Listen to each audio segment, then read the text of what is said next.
ಆತ್ಮೀಯ ಸಜ್ಜನ ಬಂಧುಗಳೇ, ನಿಮಗೆಲ್ಲ ನಮಸ್ಕಾರ. ಈ ದಿನ 10-12 ವರ್ಷಗಳ ಹಿಂದೆ ನಡೆದಿರುವಂತಹ ಏನೋ ಒಂದು ಪ್ರಕರಣ ಇದೆ.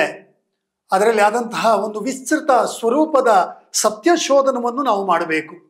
ಸಜ್ಜನ ಶಕ್ತಿಗಳಿಗೆ, ಸಾತ್ವಿಕ ಜನರಿಗೆ ಮನಸ್ಸಲ್ಲಿರುವಂತಹ ಒಂದು ಸಂದೇಹ ಏನಿದೆ ಅದನ್ನೊಂದು ನಿವಾರಿಸುವಂತಹ ಪ್ರಯತ್ನ ಇವತ್ತು ಈ ಸ್ಟುಡಿಯೋದ ಮೂಲಕ ಮಾಡಬೇಕು ಅಂತ ಹೇಳುವಂಥ ಯೋಚನೆಯಲ್ಲಿ ನಾವಿದ್ದೇವೆ.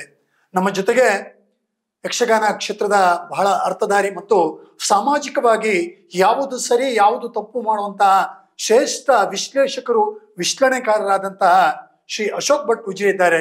ಸರ್, ನಿಮಗೆ ನಮಸ್ಕಾರ. ನಮಸ್ಕಾರ ಶ್ರೀನಿವಾಸ್ರೇ. ಕಳೆದ 12-13 ವರ್ಷಗಳಲ್ಲಿ ನೇತ್ರಾವತಿಯ ಸಮೀಪದಲ್ಲಿ ಒಂದು ದುರ್ಘಟನೆ ನಡೀತು.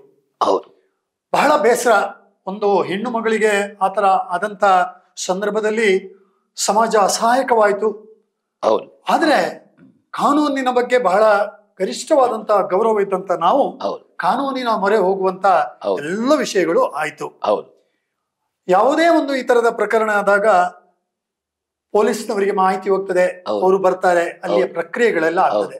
ಆದ್ರೆ ಈ ಸೂಕ್ಷ್ಮತೆ, ಪೊಲೀಸ್ನವರು ಬಂದು ಏನು ಮಾಡ್ಬೇಕು, ಏನೆಲ್ಲ ಮಾಡ್ತಾರೆ, ಇದ್ರ ಬಗ್ಗೆ ಸಾತ್ವಿಕ ಸಮಾಜಕ್ಕೆ ಏನೋ ಒಂದು ತಪ್ಪು ಅಭಿಪ್ರಾಯಗಳಿರ್ತದೆ. ಆದ್ರೆ ನಿಮ್ಮ ಅನುಭವದ ಮೇರೆಗೆ, ಈ ಎಲ್ಲ ಪ್ರಕರಣಗಳ ಅಧ್ಯಯನದ ಮೇರೆಗೆ ನೀವಿದನ್ನು ಹೇಗೆ ಪ್ರಸ್ತುತಪಡಿಸ್ತೀರಿ ಅಶೋಕ್ ಭಟ್ ಅವರೇ?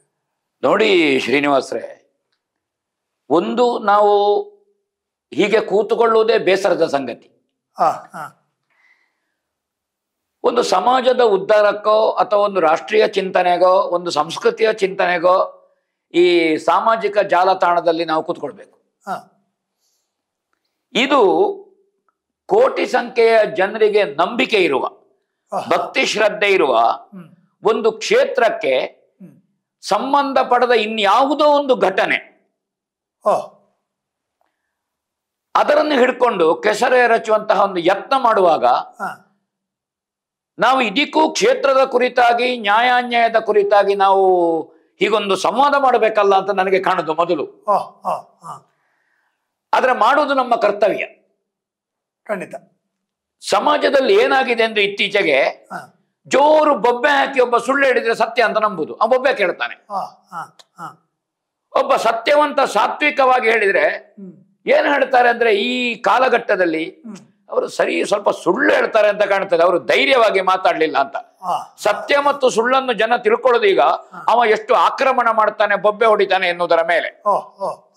ಇನ್ನೊಂದು ನೀವು ಗಮನಿಸಿ, ಸಾಮಾಜಿಕ ಜಾಲತಾಣದಲ್ಲಿ ಲೈಕ್ಸ್ ಅಥವಾ ಎಷ್ಟು ಜನ ನೋಡಿದ್ರು, ಒಮ್ಮೆ ಬೆರಳೊತ್ತಿದ್ರೆ ಒಂದು ಕೌಂಟ್ ಬಿದ್ದಾಯ್ತು. ನಾವ್ ಹೇಳ್ತೇವೆ 1 ಕೋಟಿ ಜನ ನೋಡಿದ್ರು ಅಂತ. 1 ಕೋಟಿ ಇಲ್ಲ, 1 ಕೋಟಿ ಜನ ಬೆರಳು ಮುಟ್ಟಿದ್ದು, ಅದು ಮುಟ್ಟಿದವನೇ ಮುಟ್ಟಿರಬಹುದು. ಅವ ಇಡೀ ನೋಡಿದ್ದಾನೆ ಅಂತ ಅರ್ಥ ಅಲ್ಲ. ಆ ಕಾರಣದಿಂದ ಇದು ಯಾವುದು ಸಂಖ್ಯಾತ್ಮಕವಾಗಿ ಅಲ್ಲ. ನಾನೀಗ ಪ್ರಕರಣಕ್ಕೆ ಬರ್ತೇನೆ. ಯಾವುದೇ ಒಂದು ಅಪರಾಧ ನಡೆದಾಗ, ಕೊಲೆಯೋ, ಸುಲಿಗೆಯೋ, ಅತ್ಯಾಚಾರವೋ, ಅನಾಚಾರವೋ ಯಾವುದೇ ಇರಲಿ, ಪೊಲೀಸುಗಳಿಗೆ ಇನ್ಫಾರ್ಮೇಶನ್ ಹೋಗ್ತದೆ. ಕ್ರಮ ಆಗಲ್ಲ. ನಿಮ್ಗೆ ಗೊತ್ತುಂಟು, ನೀವು ಸಾಮಾಜಿಕವಾಗಿ ತೊಡಗಿಕೊಂಡವರು. ನಮಗೆ ಇರ್ತದೆ, ನಾವು ಹೇಳಿದ ಕೂಡಲೇ ಅವರು ಆರೋಪಿಯನ್ನು ದಸ್ತಗಿರಿ ಮಾಡಬೇಕು, ಹಿಡಿಬೇಕು ಅಂತ. ಅಷ್ಟು ಪಕ್ಕ ಮಾಡುವುದಿಲ್ಲ ಅವರು. ಇದಕ್ಕೆ ಆದಂತ ನಿಯಮಗಳಿದೆ, ಅದರಂತೆ ಆದ ಸರ್ವೋಚ್ಚ ನ್ಯಾಯಾಲಯದ ನಿರ್ದೇಶನ ಇದೆ.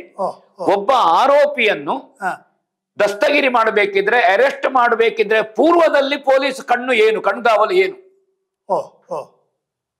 ನಾವು ಕ್ರಿಕೆಟ್ ನಲ್ಲಿ 3ನೇ ಅಂಪೈರ್ ಅಂತ ಹೇಳೋದಿಲ್ವ, ಒಬ್ಬ ಥರ್ಡ್ ಅಂಪೈರ್, ಈಗಿನ ಥರ್ಡ್ ಅಂಪೈರ್. ತಾಂತ್ರಿಕ ಪರಿಸ್ಥಿತಿ, ತಾಂತ್ರಿಕ. ಇವ ಇಲ್ಲಿ ಕೈ ಎತ್ತಿದ್ರು ಅವ ಔಟ್ ಕೊಡೋದಿಲ್ಲ, ಅಲ್ಲಿಗೆ ಹೋಗ್ತದೆ, ಅವ ನಾಟ್ ಔಟ್ ಹೇಳ್ತಾನೆ. ಅದೇ ರೀತಿ ಅವರು ಖಾಸಗಿ ಉಡುಪಿನಲ್ಲಿ, ಈ ಕಾಕಿ ಡ್ರೆಸ್ಸಿನಲ್ಲೆಲ್ಲ ಈ ಪ್ರಕರಣದ ಸುತ್ತ ಆ ಪ್ರದೇಶ, ಆ ವ್ಯಕ್ತಿಯ ಚರ್ಯೆ, ಅವ ಹೇಗಿದ್ದ ಇತ್ಯಾದಿ ತಿಳಿದು ಪೊಲೀಸ್ ಕಣ್ಗಾವಲದು, ಎನ್ಕ್ವೈರಿ ಅದು ಬರ್ಡ್ ವ್ಯೂ ಅಂತ ಇದ್ದ ಹಾಗೆ. ನಾವು ಪಕ್ಕ ಹೇಳ್ತಾನೆ, ಇಂಥವ ಕಳ್ಳ ಅಂತ. ನಿಲ್ರಿ, ನೀವು ಕಂಪ್ಲೇಂಟ್ ಕೊಡಿ, ನಾವು ನೋಡ್ತೇವೆ ಹೇಳ್ತಾರೆ. ಹೇಳಿದ ಕೂಡ ಹೇಳಿಲ್ಲ. ಹಾಗೆ ಪ್ರಪಂಚದಲ್ಲಿ ಯಾರನ್ನು ನೋಡಕ್ಕಾಗ್ಬೋದು. ಈ ಪ್ರಕರಣದಲ್ಲಿ ಸಾಕಷ್ಟು ಅವರು ತಿಳಿದ ಮೇಲೆ ಇಂತಹ ವ್ಯಕ್ತಿ ಅವನ ದೇಹಾಕಾರ ಹೇಗೆ, ಅವನ ಚರ್ಯೆ ಏನು, ಅವ ಇಂಥ ಕಡೆಯಲ್ಲಿದ್ದ, ಅಲ್ಲಿ ಹೋಟೆಲ್ ನಲ್ಲಿ ಎನ್ಕ್ವೈರಿ ಮಾಡ್ತಾರೆ, ಇಂಥ ಒಂದು ಚರ್ಯೆಯ ವ್ಯಕ್ತಿ ತಿಂಡಿಗೆ ಬಂದಿದ್ದಾನ, ಊಟಕ್ಕೆ ಬಂದಿದ್ದಾನ, ಅಥವಾ ಅದು ಅಲ್ಲಿ ಒಂದು ಬಸ್ ಸ್ಟ್ಯಾಂಡ್ ಇದ್ರೆ ಆ ಬಸ್ ಸ್ಟ್ಯಾಂಡ್ ನಲ್ಲಿರುವಂತಹ ಯಾರು ನಿತ್ಯ ಇರುವ ಗೂಡಂಗಡಿಯ ಇನ್ನೊಂದೋ ಮತ್ತೊಂದೋ, ಅಥವಾ ಅಲ್ಲಿರುವ ರಿಕ್ಷಾ ಚಾಲಕರ ಸ್ಥಳೀಯ ಸಾಕ್ಷಿಗಳು, ಅದು ಸಾಂದರ್ಭಿಕ ಸಾಕ್ಷಿಗಳು, ಕೆಲವು ಐ ವಿಟ್ನೆಸ್, ಇದನ್ನು ಕೇಳುತ್ತಾರೆ. ಹಾಗೆ ಒಂದು ಅಷ್ಟು ಜನರ ಮಾಹಿತಿಗಳನ್ನು ಕಲೆ ಹಾಕುವಾಗ ಸಾಧಾರಣ ಒಂದೇ ಲೆಕ್ಕ ಒಬ್ಬ ವ್ಯಕ್ತಿಯ ಬಗ್ಗೆ ಬಂದಾಗ ಆ ವ್ಯಕ್ತಿ ಯಾರು ಹುಡುಕುವಂಥದ್ದು, ಅವನನ್ನು ಅರೆಸ್ಟ್ ಮಾಡುವಂಥದ್ದು. ಅರೆಸ್ಟ್ ಮಾಡುವ ಕೂಡಲೇ ಹೇಗೆ ಅಂದ್ರೆ ಒಂದು ಅವನ ಮನೆಯವರೆಗೆ ತಿಳಿಸಬೇಕು ಅವರು. ಪ್ರಥಮ ಅವನನ್ನು ಸ್ಟೇಷನ್ಗೆ ಕರ್ಕೊಂಡು ಹೋಗೋ ಮೊದಲೇ ಮನೆಯ ವಿಳಾಸವೋ ಮನೆಯ ಫೋನ್ ನಂಬರೋ ಇದ್ದು, ನಿಮ್ಮ ಮನೆಯ ವ್ಯಕ್ತಿ ಮಗನೋ ತಮ್ಮನೋ ಮತ್ತೊಬ್ಬನೋ ನಾವು ಇಂತಹ ಕಾರಣಕ್ಕೆ ದಸ್ತಗಿರಿ ಮಾಡಿದ್ದೇವೆ ಅಂತ ಸೂಚಿಸಬೇಕು. ಆ ವ್ಯಕ್ತಿ ಹತ್ರವೇ ಫೋನ್ ತೆಗೆದು ಕೊಡ್ಬೇಕು ಅವರು, ನಿಮ್ಮ ಮನೆಗೆ ತಿಳಿಸಿ ನನ್ನನ್ನು ಪೊಲೀಸ್ನವರು ಇಂಥ ಕಾರಣಕ್ಕೆ ದಸ್ತಗಿರಿ ಮಾಡಿದ್ದಾರೆ. ಸುಮ್ಮನೆ ಕೊಡೋದಿಲ್ಲ, ತಿಳಿಸ್ಬೇಕು ಅವನಿಗೆ. ಆ ಸಂದರ್ಭದಲ್ಲಿ ಅವನಿಗೆ ಬಾಯಾರಿಕೆ, ಊಟ ಇದು ಇತ್ಯಾದಿ ಪುನಃ ಹೇಳಬೇಕು. ನೀವು ಇದಕ್ಕೆ ಸಂಬಂಧಪಟ್ಟವಾಗಿ ಒಬ್ಬ ವಕೀಲರ ನೇಮಕಾತಿ ಮಾಡಬೇಕು ಅಂತ ಹೇಳಬೇಕು ಪೊಲೀಸ್ನವರು. ಸುಮ್ಮನೆ ಒಬ್ಬನನ್ನು ಕೊಂಡೋಗೋದಲ್ಲ, ಅಂಗಡಿಯಿಂದ ಸಾಮಾನು ಕೊಂಡೋದಾಗೆ. ಅದಕ್ಕೆ ಅದರದ್ದೇ ಆದಂತಹದ್ದುಂಟು. ಒಬ್ಬ ಆರೋಪಿಯೋ ಅಪರಾಧಿಯೋ, ಅವ ಅಪರಾಧಿಯಿಂದ ನಿಶ್ಚಯ ಆಗ್ಲಿಲ್ಲಲ್ಲ, ಅವನ ಸ್ವಾತಂತ್ರ್ಯ ಕಾನೂನಿನ ವ್ಯಾಪ್ತಿಯಲ್ಲಿ ಆ ವ್ಯಕ್ತಿಗಿರುವಂತಹ ಅರ್ಹತೆಗಳು ಏನುಂಟೋ ಅದಕ್ಕೆ ಯಾವುದಕ್ಕೂ ಚ್ಯುತಿ ಬರಬಾರದು. ಅದು ಸರ್ವೋಚ್ಚ ನ್ಯಾಯಾಲಯದ ಸ್ಪಷ್ಟ ಗೈಡ್ ಲೈನ್ ಉಂಟು. ಕೊಂಡೋಗಿ ನ್ಯಾಯಾಧೀಶರ ಮುಂದೆ 24 ಗಂಟೆ ಒಳಗೆ ಹಾಜರುಪಡಿಸ್ತಾರೆ. ನ್ಯಾಯಾಧೀಶರಲ್ಲಿ ಕೇಳ್ತಾರೆ, ನಿನಗೆ ಹಲ್ಲೆ ಮಾಡಿದ್ದಾರೋ, ಮಾನಸಿಕ ಹಿಂಸೆ ಮಾಡಿದ್ದಾರೋ, ದೈಹಿಕವಾಗಿ ಹಿಂಸೆ ಮಾಡಿದ್ದಾರೋ ಎಲ್ಲ ಕೇಳ್ತಾರೆ. ಮುಕ್ತವಾಗಿ ಹೇಳ್ಬೋದು, ಹೊಡೆದಿದ್ದಾರೆ ಅಥವಾ ಹೀಗೆ. ಇಲ್ಲಿ ಈ ಪ್ರಕರಣದಲ್ಲಿ ಈ ನಕಲಿ ಹೋರಾಟಗಾರರು ಅಂತ ಇದ್ದಾರಲ್ಲ, ನಾನೀಗ ಅವರನ್ನು ನಕಲಿ ಹೋರಾಟಗಾರರು ಅಂತ ಹೇಳುದು. ಅವ್ರು ಹೇಳ್ತಾರೆ ಅವನಿಗೆ ಮರ್ಮಾಂಗಕ್ಕೆ ಪೆಟ್ರೋಲ್ ಸುರಿದಿದ್ದಾರೆ, ಅವ ಹೇಳ್ಬಹುದಲ್ಲ ಅಲ್ಲಿ. ಖಂಡಿತ ಅವನಿಗೂ ಅವಕಾಶ ಇದೆ, ನ್ಯಾಯಾಲಯ ನ್ಯಾಯಾಧೀಶರು ಮುಕ್ತವಾಗಿ ಯಾವುದೇ ಆರೋಪಿಯನ್ನು ನ್ಯಾಯಾಧೀಶರ ಮುಂದೆ ಕೋರ್ಟಿಗೆ ಹಾಜರುಪಡಿಸುವಾಗ ಈಗಲೂ ಹಾಗೆ ಕೈಗೆ ಕೋಳಲು ಹಾಕ್ಲಿಕ್ಕಿಲ್ಲ, ಒಳಗೆ ಮುಕ್ತವಾಗಿ ಪೂರ್ತ ಅಭಿವ್ಯಕ್ತ ಸ್ವಾತಂತ್ರ್ಯವನ್ನು ಕೊಟ್ಟು ಅವನಿಗೆ. ಒಳ್ಳೆ ಶಬ್ದ ಹೇಳಿದ್ರಿ ನೀವು. ಅಭಿವ್ಯಕ್ತಿ ಸ್ವಾತಂತ್ರ್ಯವನ್ನು ಯಾವ ಕಾರಣಕ್ಕೂ ಕಸಿಯುವ ಹಕ್ಕು ಯಾರಿಗೂ ಇಲ್ಲ. ಈ ನ್ಯಾಯಾಂಗ ವ್ಯವಸ್ಥೆಯಲ್ಲಿ ಮಾನ್ಯ ನ್ಯಾಯಾಂಗ ಅದನ್ನೆಲ್ಲ ಕೇಳ್ತದೆ. ಎಲ್ಲಿಯೂ ತನಗೆ ಒಂದು ವೇಳೆ ಮರ್ಮಾಂಗಕ್ಕೆ ಪೆಟ್ರೋಲ್ ಸುರಿದಿದ್ದಾರೆ, ಆ ವ್ಯಕ್ತಿ ಚಿಕಿತ್ಸೆ ತಗೊಂಡದ್ದಕ್ಕೆ ದಾಖಲೆ ಉಂಟಾ? ಇಲ್ಲಲ್ಲ, ಪುರಾವೆಗಳಿಲ್ಲ, ದಾಖಲೆ. ಯಾವ ವೈದ್ಯನ ಹತ್ರವೂ ಹೋಗ್ಲಿಲ್ಲ, ಅದಕ್ಕೆ ಏನೂ ದಾಖಲೆ ಇಲ್ಲ ಎನ್ನುವುದರಿಂದ ಆಮೇಲೆ ಅವನ ದೇಹವನ್ನು ಪರೀಕ್ಷೆ ಮಾಡಿದ ವೈದ್ಯಕೀಯ ವ್ಯವಸ್ಥೆಯಲ್ಲಿ ಅವನಿಗೆ ಆ ರೀತಿಯಾದದ್ದು ಗೊತ್ತಾಗುದಿಲ್ಲ, ಎಲ್ಲಿ ಉಲ್ಲೇಖ ಮಾಡಲಿಲ್ಲ ಅವರು ಯಾರು. ಸೊ ಈ ಹೇಳಿಕೆಯೇ ಇಲ್ಲಿಂದಲೇ ಇವರು ಈ ಹೋರಾಟಗಾರರ ಗುಂಪು ಜನರನ್ನು ತಪ್ಪು ದಾರಿಗೆ ಎಳೀತದೆ. ನಮಗೆ ಏನಾಗ್ತದೆ ಅಂದ್ರೆ ಇವತ್ತು ಹೇಳಿದ್ದು ನಾಳೆ ಮರ್ತೋಗ್ತದೆ. ನಿನ್ನೆ ಏನು ಹೇಳಿದೆವು ಇವತ್ತು ಹೇಳುವಾಗ ನಿನ್ನೆದು ಮರ್ತೋಗಿ ಇವತ್ತಿನದ್ದು ನಮ್ತೆ ಹೌದು ಅವನಿಗೆ ಪೆಟ್ರೋಲ್ ಹಾಕಿದ್ದಾರೆ ಅಂತ ಅಲ್ವೋ ಅಂತ ನಮ್ಮ ತಲೆಯಲ್ಲಿ ಕೂತಾಯಿತು. ನಾವು ರೋಚಕ ಮತ್ತು ವ್ಯಂಜಕವನ್ನೇ ಆಲೋಚನೆ ಮಾಡ್ತೇವೆ. ಖಂಡಿತ ಈ ಸತ್ಯ ಮರ್ತೋಗ್ತದೆ ನಮಗೆ. ಸುಳ್ಳಿಗೆ ಬಣ್ಣ ಕೊಟ್ಟಾಗ ನಮಗೆ ಚಂದ ಕಾಣುತ್ತದೆ, ಅಲ್ಲೇ ಎನ್ಕ್ವೈರಿ ಮಾಡ್ತಾರೆ. ಆಮೇಲೆ ಸ್ಥಳ ಮಹಜರು ಇತ್ಯಾದಿಗೆ ಅಲ್ಲಿ ಏನು ನಡೆಯಿತು, ಆ ಮಾನ್ಯ ನ್ಯಾಯಾಲಯದ ಆದೇಶದಂತೆ ಅವನನ್ನು ಇವರು ಸ್ವಾಧೀನಕ್ಕೆ ತಗೊಳ್ಳುದು. ಎಷ್ಟು ದಿವಸ? ಅದು 15 ದಿವಸದವರೆಗೆ, ಮತ್ತೆ ಬೇಕಿದ್ರೆ ಫರ್ದರ್ ತಗೊಳ್ಳುವಂತದ್ದು. ಈ ಪ್ರಕರಣದಲ್ಲಿ ತೆಕ್ಕೊಂಡ ಮೇಲೆ ಯಾರು ಸಂತೋಷ್ ರಾವ್, ಅದೇನು ಗುಟ್ಟಲ್ಲ, ನಾವು ಗುಟ್ಟು ಮಾಡಬೇಕಾಗಿಲ್ಲ ಹೆಸರನ್ನು. ಆ ಮನುಷ್ಯ ಪೊಲೀಸಿನವರನ್ನು ಕರ್ಕೊಂಡು ಬರ್ತಾನೆ ಅಲ್ಲಿಂದ, ಸ್ಟೇಷನ್ ಇಂದ. ಪೊಲೀಸಿನವರು ಅವನನ್ನು ಕರ್ಕೊಂಡು ಬರುವುದಲ್ಲ, ಅಲ್ಲ ಆ ಆರೋಪಿ ತೋರಿಸಿದ ಸ್ಥಳಕ್ಕೆ ಪೊಲೀಸ್ನವರು ಅವನ ತಿಳಿಯುವುದು. ಅಂದ್ರೆ ಹಾಗೆ ಪೊಲೀಸ್ನವರು ತಂದು ನೀನು ಇಲ್ಲೆಲ್ಲ ಮಾಡಿದ್ದು ಹೌದು ಅಂತ ಹೇಳು, ಅಲ್ಲ. ಅವ ಬಂದು ನೇತ್ರಾವತಿ ಸ್ನಾನಘಟ್ಟದಲ್ಲಿ ವಾಹನದಿಂದ ಇಳಿಲಿಕ್ಕೆ ಹೇಳ್ತಾನೆ, ಇಲ್ಲಿ ಇಳಿಸಿ ಅಂತ. ಒಟ್ಟಿಗೆ ಪೊಲೀಸ್ನವರಿದ್ದಾರೆ, ಇಳಿಸ್ತಾರೆ. ಅಲ್ಲಿಂದ ನಡ್ಕೊಂಡು ಬರುವುದು ಧರ್ಮಸ್ಥಳದ ಮುಖ್ಯ ರಸ್ತೆಯಲ್ಲಿ. ಈ ನಡ್ಕೊಂಡು ಅಲ್ಲಿಂದ ತೊಡಗಿ ಶ್ರೀನಿವಾಸ್ರೇ ಇಡೀ ಅವ ಏನೇನು ತಾನು ಎಸಗಿದ ಕೃತ್ಯ ಯಾವ ರೀತಿಯಲ್ಲಿ ಹೇಳ್ತಾನೆ ಇದೆಲ್ಲ ಹ್ಯಾಂಡಿ ಕ್ಯಾಮರಾದಲ್ಲಿ ಶೂಟಿಂಗ್ ಆಗಿದೆ. ಸಾಕ್ಷಿಗಳು ಆಗಾಗ್ಲೇ ದಾಖಲೀಕರಣ ಆಗಿದೆ. ಇದರಲ್ಲಿ ಕಟ್ಟಕಟ್ಟು ಇಲ್ಲ. ಥ್ರೂ ಔಟ್ ಹ್ಯಾಂಡಿ ಕ್ಯಾಮರಾದಲ್ಲಿ ಈಶ್ವರ ನಾಯ್ಕ ಎಂಬ ಒಬ್ಬ ಪೊಲೀಸು ದಾಖಲೆ ಮಾಡಿದ್ದಾನೆ. ಗುರುವಾಯನ ಕೆರೆಯ ಒಬ್ರು ಖಾಸಗಿ ಸ್ಟುಡಿಯೋದವರು, ಪ್ರಣಮ್ಯ ಸ್ಟುಡಿಯೋ ಅಂತ ಹಾಕೊಳ್ಳಿ, ನಿಮಗೆ ಮಾಹಿತಿ ಸ್ವಲ್ಪ ಗೊತ್ತುಂಟು. ಪ್ರಣಮ್ಯ ಸ್ಟುಡಿಯೋದವರು ಈ 2 ಮಂದಿ ಹ್ಯಾಂಡಿ ಕ್ಯಾಮರಾದಲ್ಲಿ ಇಡೀ ಶೂಟಿಂಗ್ ಮಾಡಿದ್ದಾರೆ. ಅವನ ಚಲನ ಬಲನಗಳು ಹೌದು, ಅಲ್ಲಿಂದ ನಡ್ಕೊಂಡು ಬರುವುದು, ಅಲ್ಲಿಂದ ಅಲ್ಲೊಂದು ಮಣ್ಣ ಸಂಕ ಅಂತ ಹೆಸರು ಕಾಣಬೇಕು, ಅಲ್ಲಿಂದ ಬಲಬದಿಗೆ ಈ ಮೃತಪಟ್ಟಂತಹ ಹುಡುಗಿಯ ಮನೆ, ಅಲ್ಲಿ ಮೊಳಗೆಲ್ಲಿ. ನಾನು ಆ ಮನೆಗೆ ಹೋಗ್ಲಿಲ್ಲ. ಅಲ್ಲಿಂದ ಮುಂದೆವ ಎಲ್ಲಿಂದ ತಾನ ಹುಡುಗಿಯನ್ನು ಎಳ್ಕೊಂಡು ಹೋಗಿದ್ದೇನೆ ಅಂತ ಎಳ್ಕೊಂಡು ಹೋಗುವ ದೃಶ್ಯವನ್ನು ತೋರಿಸಿದ್ದಾನೆ. ದೃಶ್ಯವನ್ನು ತೋರಿಸಿದ್ದಾನೆ ಅವ. ಆ ತೋಡು ದಾಟುವಂತಹದ್ದು, ಅಲ್ಲಿ ಒಂದು ಸಣ್ಣ ತೋಡು ಅಂತದ್ದು ಇರಬೇಕು, ದಾಟುವಂತಹದ್ದು. ಆ ಹುಡುಗಿಯ, ಅಮಾಯಕ ಹುಡುಗಿಯನ್ನು ಕೈ ಮತ್ತು ಕಾಲನ್ನು ತಾನು ಕಟ್ಟಿ ಹಾಕಿದ್ದನ್ನು ತೋರಿಸಿದ್ದಾನೆ. ನನಗೆ ಇದನ್ನು ಈ ಈಶ್ವರ ನಾಯ್ಕ ಎಂಬವರು ಇಲ್ಲಿಂದ ಟ್ರಾನ್ಸ್ಫರ್ ಮಾಡಿ ಅವರನ್ನು ವಿಟ್ಲಕ್ಕೆ ಹಾಕಿಸಿದ್ರು ಮುಂದೆ ತೊಂದರೆ ಆಗ್ತದೆ ಅಂತ ಅದನ್ನು ಮುಂದೆ ಹೇಳ್ತಾನೆ. ಅವರು ವಿಟ್ಲದಲ್ಲಿ ಬೇರೆ ಪೊಲೀಸರ ವಿಷಯ ಹೇಳಿದ್ದಾರೆ. ನಾನು ಮೂಲತಃ ನನ್ನ ಊರು ವಿಟ್ಲ ಪೆರ್ಲ, ಅಲ್ಲಿ ಒಂದಿಬ್ರು ನನ್ನ ಬಹಳ ಆತ್ಮೀಯರು ಪ್ರಭಾವಿ ವ್ಯಕ್ತಿಗಳು ನನಗೆ ಆ ಸಂಗತಿ ಹೇಳಿದ್ರು. ನಿಮ್ಗೆ ಈ ಸಂಗತಿಗಳು ಗೊತ್ತಿಲ್ಲ ಅಶೋಕ್ ಭಟ್ರೆ ಅಂತ. ನಮಗಿಲ್ಲ, ಈಶ್ವರ ನಾಯ್ಕ ಅಂತ ಟ್ರಾನ್ಸ್ಫರ್ ಆಗಿ ಬಂದವ ಅವನೇ ಅದನ್ನು ಶೂಟಿಂಗ್ ಮಾಡಿದ್ದಂತೆ. ನಾನಿನ್ನು ಸತ್ಯ ಹೇಳುದು ಬೇಡ ಹೊರಗೆ ಎಲ್ಲ ಅಂತ ನನ್ನನ್ನು ಟ್ರಾನ್ಸ್ಫರ್ ಮಾಡಿಸಿದ್ರು ಅಂತ ತನ್ನ ಅಹವಾಲನ್ನು ತೋಡಿಕೊಂಡ ಅಂತ ಅವ್ರು ಹೇಳಿದ್ರು. ಹಾಗಾದ ಕಾರಣ ನನಗೆ ಇತ್ತೀಚೆಗೆ ಗೊತ್ತಾದ ಸಂಗತಿ ಇದು. ಇದನ್ನು ಸರಿಯಾಗಿ ಜನರಿಗೆ ಅವರ ಮನಸ್ಸಿಗೆ ಮುಟ್ಟಿಸಬೇಕು ಅಂತ ನನಗಿತ್ತು ಸತ್ಯವನ್ನು. ಮತ್ತೆ ಯಾರ ವಿರುದ್ಧವೂ ಯಾರ ಪರವೂ ನಾ ಮಾತಾಡೋದಲ್ಲ, ಸತ್ಯ ಶೋಧನೆ ಅಷ್ಟೇ. ಸತ್ಯ ಜನರಿಗೆ ಏನು ಅಂತ ಗೊತ್ತಾಗ್ಲಿ ಅಂತ, ಜನರ ವಿವೇಕಕ್ಕೆ ಗೊತ್ತಾಗ್ಲಿ ಅಂತ ಅಷ್ಟೇ ಮಾತಾಡುವಂತದ್ದು. ಅಲ್ಲಿ ಮತ್ತೊಂದು ಈ ಟೆಂಟಿನ ತರ ಈ ತೋಟದಲ್ಲಿ ಕಳ್ಳರನ್ನು ಕಾಯ್ಲಿಕ್ಕೆ ಎಲ್ಲ ಹಳ್ಳಿಯಲ್ಲಿ ಮಾಡ್ತಾನೆ, ಒಂಥರ ಸಣ್ಣ ಡೇರೆಯ ಹಾಗೆ. ಅದು ಎಲ್ಲಿ ಡೆಡ್ ಬಾಡಿ ಇತ್ತು, ಶವ ಇತ್ತು, ಅಲ್ಲಿಂದ ಪಕ್ಕ ಕತ್ತೆತ್ತಿದ್ರೆ ಕಾಣುವಾಗಿಲ್ಲ. ಹಾಗಂತ ಅದು ಇರುವುದು ಬಹಳ ದೂರ ಅಲ್ಲ, ಅದು ಒಂದು 50-100 ಮೀಟರ್ನೊಳಗುಂಟದು. ಅಲ್ಲಿಂದ ಇವ ಕರ್ಕೊಂಡು ಹೋಗ್ತಾನೆ ಇವರನ್ನು, ಪೊಲೀಸರನ್ನು. ಹೋಗಿ ಮೇಲಿನಿಂದ ಗೋಣಿ ಚೀಲ, ಗೋಣಿ ನಾರು, ಗೋಣಿ ಚೀಲದ ಹೌದು ಮುಚ್ಚಿಗೆ, ಕೆಳಗೆ ಪ್ಲಾಸ್ಟಿಕ್ಕಿನ ಗೋಣಿ ಚೀಲ, ಅದು ಬಿಳಿ ಬಣ್ಣದ್ದು, ಬಿಳಿ ಬಣ್ಣದ ಪ್ಲಾಸ್ಟಿಕ್ ಹೀಗೆ ನೆಲಕ್ಕೆ ಹರಡಿದ್ದಾರೆ. ಮೇಲೆ ಗೋಣಿ ಮೊದಲೆಲ್ಲ ಬರ್ತದೆ, ಈಗ ಕಡಿಮೆ ಆಗಿದೆ, ಈಗ ಪ್ಲಾಸ್ಟಿಕ್ ಈಗ ಸಕ್ಕರೆದ್ದೆಲ್ಲ ಹಾಗೆ ಬರ್ತದೆ. ಆ ಗೋಣಿ ಚೀಲದ ಬಿಸಿಲು ಬೀಳದಾಗೆ ನೆಲದಲ್ಲಿ ಬಿಳಿ ಪ್ಲಾಸ್ಟಿಕ್ ಹರಡಿದ ಒಂದು ಸಣ್ಣ ಟೆಂಟಿನ ತರ ಅವ ನಿರ್ಮಾಣ ಮಾಡಿದ್ದನ್ನು ತೋರಿಸ್ತಾನೆ. ಅಲ್ಲಿ ಅವನಗರಲ್ಲಿ ವಾಸ್ತವ್ಯ ಇದ್ದವ, ವಾಸ್ತವ್ಯ ಇದ್ದ ಎನ್ನುವುದನ್ನು ತೋರಿಸ್ತಾನೆ. ಆ ದಿವಸ, ಆ ಪ್ರಕರಣ ನಡೆದ ದಿವಸ, ಅವ ಧರ್ಮಸ್ಥಳದ ಯಾವುದೋ ಹೋಟೆಲಿನಿಂದ ತಿಂಡಿ ತಂದದ್ದನ್ನು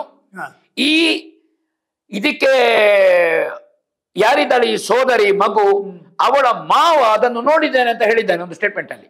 ನಾನು ಇತ್ತೀಚೆಗೆ ತುಣುಕು ನೋಡಿದೆ, ಅವನ ತುಣುಕು ತುಂಬಾ ಉಂಟು. ಅವನಿಗೆ ನಿನ್ನೆ ಹೇಳಿದ್ದು ಇವತ್ತು ಮರೆತು ಹೋಗ್ತಾನೆ. ಆದ್ರೆ ಸತ್ಯ ಬಾಯಿಂದ ಒಮ್ಮೊಮ್ಮೆ ಬರ್ತದೆ ಅಲ್ಲ, ಅದು ಯಾವಾಗ್ಲೂ ಈ ಸುಳ್ಳು ಹೇಳಲಿಕ್ಕೆ ತುಂಬಾ ಕಷ್ಟ ಉಂಟು, ಅದನ್ನು ಬಾಯ್ಪಾಠ ಮಾಡಬೇಕು. ಹೌದಾ? ಮತ್ತೆ ದೇವರು ಸತ್ಯ ಹೇಳಿಸ್ತಾನೆ, ಅಲ್ಲಿ ಮಾತನಾಡುವ ಮಂಜುನಾಥ ಇರುವುದು. ನೀವು ಈ ನೇತ್ರಾವತಿ ಮೊದಲಿನಿಂದ ನಂಬಿಕೆ, ನೇತ್ರಾವತಿ ಸೇತುವೆ ಕಳೆದ ಮೇಲೆ ಸುಳ್ಳು ಹೇಳಬೇಡಿ ಒಂದು ಕ್ರಮ ಉಂಟು. ಅದು ಮಂಜುನಾಥನ ವ್ಯಾಪ್ತಿ, ಅದು ಕ್ಷೇತ್ರ. ಅಲ್ಲಿ ಸುಳ್ಳು ಹೇಳಬೇಕು ಅಂತ ಮಾಡಿದ್ರು ಸತ್ಯ ಬರುವುದದು ಅದರಟ್ಟಕ್ಕೆ, ಅದು ದೇವರೇ ಅವನ ಬಾಯಿಂದ ಬಿಡಿಸುದು. ಅಲ್ಲಿ ತಂದಿದ್ದಾನೆ ಅಂತ ಚರ್ಯೆಗಳನ್ನು ಇವ ಎಲ್ಲ ತಾನು ಅತ್ಯಾಚಾರಕ್ಕೆ ಯತ್ನಿಸಿದ ಆ ಪ್ರಕರಣ ಏನು ನಡೆಯಿತು ಎನ್ನುವುದನ್ನು ಸ್ಪಷ್ಟ ಹೇಳಿದ್ದಾನೆ, ಸ್ಪಷ್ಟ ಹೇಳಿದ್ದಾನೆ. ಅದಕ್ಕಿಂತ ಹಗುರವಾಗಿ ನಾ ಮಾತಾಡೋದಿಲ್ಲ ಆ ಪ್ರಕರಣವನ್ನು, ಅದು ಮಾತಾಡ್ಲಿಕ್ಕಿದ್ದದ್ದಲ್ಲ. ತಾನು ಏನು ಕೃತ್ಯ ಎಸಗಿದ್ದೇನೆ ಎನ್ನುವುದನ್ನು ಈ ಸಂದರ್ಭದಲ್ಲಿ ತೋರಿಸುವ ಸಂದರ್ಭದಲ್ಲಿ ಎಲ್ಲ ಹೇಳಿದ್ದಾನೆ, ಕಂಪ್ಲೀಟ್ ಹೇಳಿದ್ದಾನೆ. ಅದಷ್ಟು ದಾಖಲಾಗಿದೆ.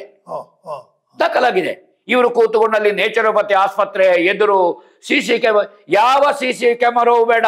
ಈ ಈಶ್ವರ ನಾಯ್ಕ ರೆಕಾರ್ಡ್ ಮಾಡಿದ್ದಿಲ್ವೋ, ಪ್ರಣಮ್ಯದವರು ರೆಕಾರ್ಡ್ ಮಾಡಿದ್ದಿಲ್ವೋ, ಇದನ್ನು ಸಾರ್ವಜನಿಕರನ್ನು ಕೂತುಗೊಳಿಸಿ ಸಿನಿಮಾ ತೋರಿಸಿದಾಗೆ ತೋರಿಸಿಲ್ಲ ನೋಡ್ರಿ ನಕಲಿ ಹೋರಾಟಗಾರರು ಮಾಡಬೇಕಾದೀಗ ಆ ವಿಡಿಯೋ ಚಿತ್ರೀಕರಣ ಎಲ್ಲಿದೆ, ಆಗ ಫೋಟೋ ಶೂಟ್ ಆಗಿತ್ತು, ಆ ಫೋಟೋ ಶೂಟ್ ಎಲ್ಲಿದೆ, ಅದಕ್ಕೆ ಬೇಕಾಗಿ ಸ್ಟೇಷನ್ ಮುಂದೆ ಧರಣಿ ಕೂತ್ಕೊಳ್ಳಿ. ಇವರು ನಾವು ಕ್ಷೇತ್ರಕ್ಕೆ ನುಗ್ಗುತ್ತೇವೆ, ಅಲ್ಲಿ ನುಗ್ಗುತ್ತೇವೆ, ಇಲ್ಲಿ ನುಗ್ಗುತ್ತೇವೆ ಅಂತಲ್ಲ. ಯಾಕೆ ಇವರು ಹೋಗುದಿಲ್ಲ? ನುಗ್ಗಬೇಕಾದ ಸ್ಥಳ ಬೇರೆ ಇದೆ. ಹಾಗಾದ್ರೆ ಆ ಸ್ಥಳದಲ್ಲಿ ಇದ್ದದ್ದನ್ನು ಇವರು ಎಸ್ಕೇಪ್ ಮಾಡಿದ್ದಾರೆ ಅಂತ ಅರ್ಥ ಅಲ್ವೋ?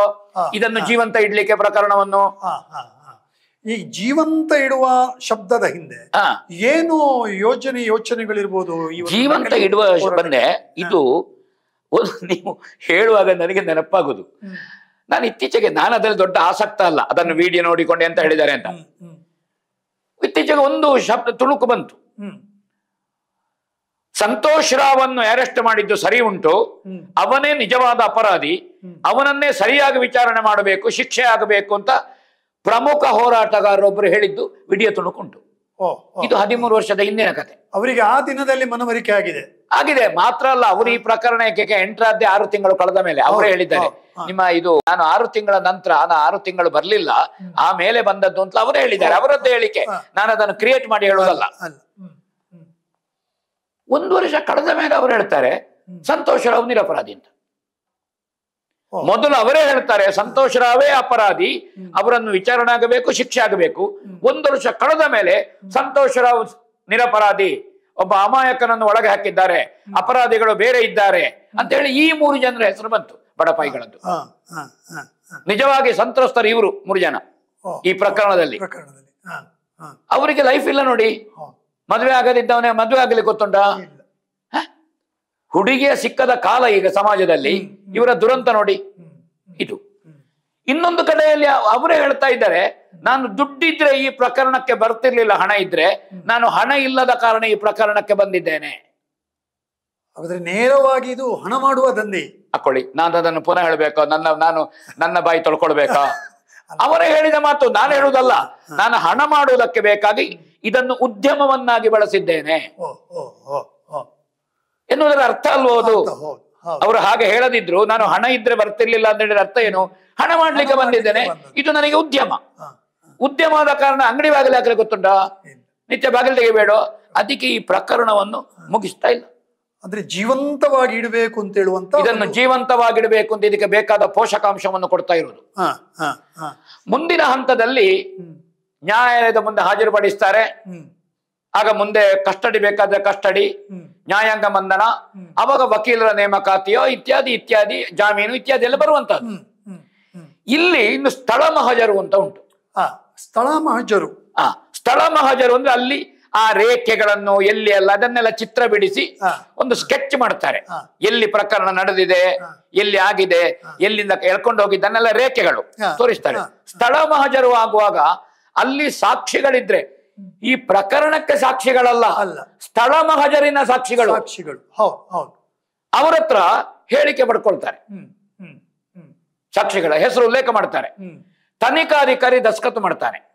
ಅದಕ್ಕೆ ಈ ಯಾರು ಆರೋಪಿ ಇವನ ದಸ್ಕತ್ತು ಸ್ಥಳ ಮಹಜರಿಗೆ ಇಲ್ಲ. ಅದಕ್ಕಿಲ್ಲ. ಮೊನ್ನೆ ಯಾರೊಬ್ಬ ಹಿಡ್ಕೊಂಡು ಹೇಳ್ತಾನೆ ಆರೋಪಿಯ ದಸ್ಕತ್ ಇಲ್ಲ ಅಂತ. ಅಂದ್ರೆ ಇವುಗಳಿಗೆ ಈ ಕಾನೂನಿನ ಪ್ರೊಸೀಜರ್ ಗೊತ್ತಿಲ್ಲ ಶ್ರೀನಿವಾಸರೇ. ಪ್ರಾಥಮಿಕ ಹಂತಗಳೇ ಗೊತ್ತಿಲ್ಲ, ಏನು ಗೊತ್ತಿಲ್ಲ, ಹಂತಗಳೇ ಗೊತ್ತಿಲ್ಲ ಇವರಿಗೆ. ಸಾಕ್ಷಿದಾರರ ಹೇಳಿಕೆ, ಅವರ ಸಹಿ ತಕ್ಕೊಳ್ಳುವಂತಹದ್ದು ಮಾನ್ಯ ನ್ಯಾಯಾಧೀಶರ ಮುಂದೆ ಅವರು ಸಾಕ್ಷಿ ಹೇಳ್ತಾರಲ್ಲ, ಅದು ಇಡೀ ಟೈಪ್ ಆಗ್ತದೆ. ಆಮೇಲೆ ಅವರು ಸಿಗ್ನೇಚರ್ ಮಾಡಬೇಕು. ಅದು ಅಧಿಕೃತವಾದ ಸಾಕ್ಷಿಗಳು. ಕಂಡಲ್ಲಿ, ಹೋಟೆಲ್ನಲ್ಲಿ, ಮಾರ್ಗದಲ್ಲಿ, ಮೊಬೈಲ್ ನಲ್ಲಿ ಇರುವುದೆಲ್ಲ ಸಾಕ್ಷಿ ಅಲ್ಲ. ಮೊಬೈಲ್ ನಲ್ಲಿ ಇರುವುದರಿಂದ ಅವರವರ ಆಸಕ್ತಿಗೆ ತಕ್ಕಂತೆ. ಈಗ ಒಬ್ಬ ಹೇಳ್ತಾ ಇದ್ದಾನೆ ಕೂತ್ಕೊಂಡು, ಮೊಟ್ಟಣ್ಣ ಶಾಸಕರ ಭವನಕ್ಕೆ ಬಾಂಬ್ ಇಟ್ಟವ, ನನ್ನ ಹತ್ರ ಮೊಬೈಲ್ ನಲ್ಲಿ ಸಾಕ್ಷಿ ಉಂಟು ಅಂತ. ಅವನ ಮೊಬೈಲ್ ನಲ್ಲಿ ಏನುಂಟು ಅಂತ ನನಗೆ ಗೊತ್ತಿಲ್ಲ. ಬಟ್ಟೆ ಇಲ್ಲದ್ದು ಕೊನೆಯುವುದನ್ನು ನೋಡ್ತಾ ಇದ್ದಾನೆ, ಅದನ್ನೇ ಸಾಕ್ಷಿ ಹೇಳುವುದು ಅಂತ ನನಗೆ ಗೊತ್ತಿಲ್ಲ. ಹುಚ್ಚರಾಗೆ ಮಾತಾಡ್ತಾ ಇದ್ದಾವೆ. ಅದಲ್ಲ, ಆ ಕಾರಣದಿಂದ ಇದೆಲ್ಲ ಪ್ರಕ್ರಿಯೆಗಳು ಈ ಮಹಜರಾಗುವಂತಹದ್ದು. ಇನ್ನು ಸಾಂದರ್ಭಿಕ ಸಾಕ್ಷಿಗಳು, ಆ ಸಂದರ್ಭದಲ್ಲಿ ಸಿಕ್ಕಿದ ಸಾಕ್ಷಿಗಳು. ಐ ವಿಟ್ನೆಸ್ ಒಂದು ಪ್ರಧಾನವಾಗಿ ಇಂತಹದ್ದಕ್ಕೆ ಐ ವಿಟ್ನೆಸ್ ಇಲ್ಲ. ನಾನು ಸಮರ್ಥಿಸಿ ಕೇಳುವುದಲ್ಲ, ಐ ವಿಟ್ನೆಸ್ ಇಟ್ಟುಕೊಂಡು ಯಾರಾದ್ರೂ ಅತ್ಯಾಚಾರ ಮಾಡ್ತಾನೆ, ಆ ಎದುರಿದ್ದವನು ಬಿಡ್ತಾನ, ಅವನು ಕೂಡ ಒಂದು ಮನುಷ್ಯ ಜನ್ಮದಲ್ಲಿದ್ದವು ರೋಷ. ಈಗ ಒಬ್ಬ ನೋಡಿ, 2 ಹೇಳಿಕೆ ಕಂಡಿತ್ತು. ಒಂದು ಹೇಳ್ತಾರೆ ಇಡೀ ನಾವು ಹುಡುಕಿದ್ದೇವೆ ಶವ, ಅಲ್ಲಿ ಶವ ಇರ್ಲಿಲ್ಲ, ಮರು ದಿವಸ ಶವವನ್ನು ತಂದು ಹಾಕಿದ್ರು. ಒಂದು ಜನರಲ್ ನಾಲೆಜ್ ಆಲೋಚನೆ ಮಾಡುವ. ಒಂದು ಅತ್ಯಾಚಾರ ಮಾಡಿದವರು ಶವವನ್ನು ತಂದು ವ್ಯವಸ್ಥಿತವಾಗಿ ಇಟ್ಟು ಅವಳ ಬ್ಯಾಗು, ಪುಸ್ತಕ ಒದ್ದೆ ಆಗದಾಗೆ ಯಾರಾದ್ರೂ ಹಾಗೆ ಮಾಡ್ತಾರ? ಅವ್ರು ಎಲ್ಲಿಯಾದ್ರೂ ನಿರ್ಜನ ಪ್ರದೇಶದಲ್ಲಿ ಒಂದು ಸುಡುವುದು, ಎತ್ತಿ ಬಿಸಾಡುವುದು, ಓಡುವುದು.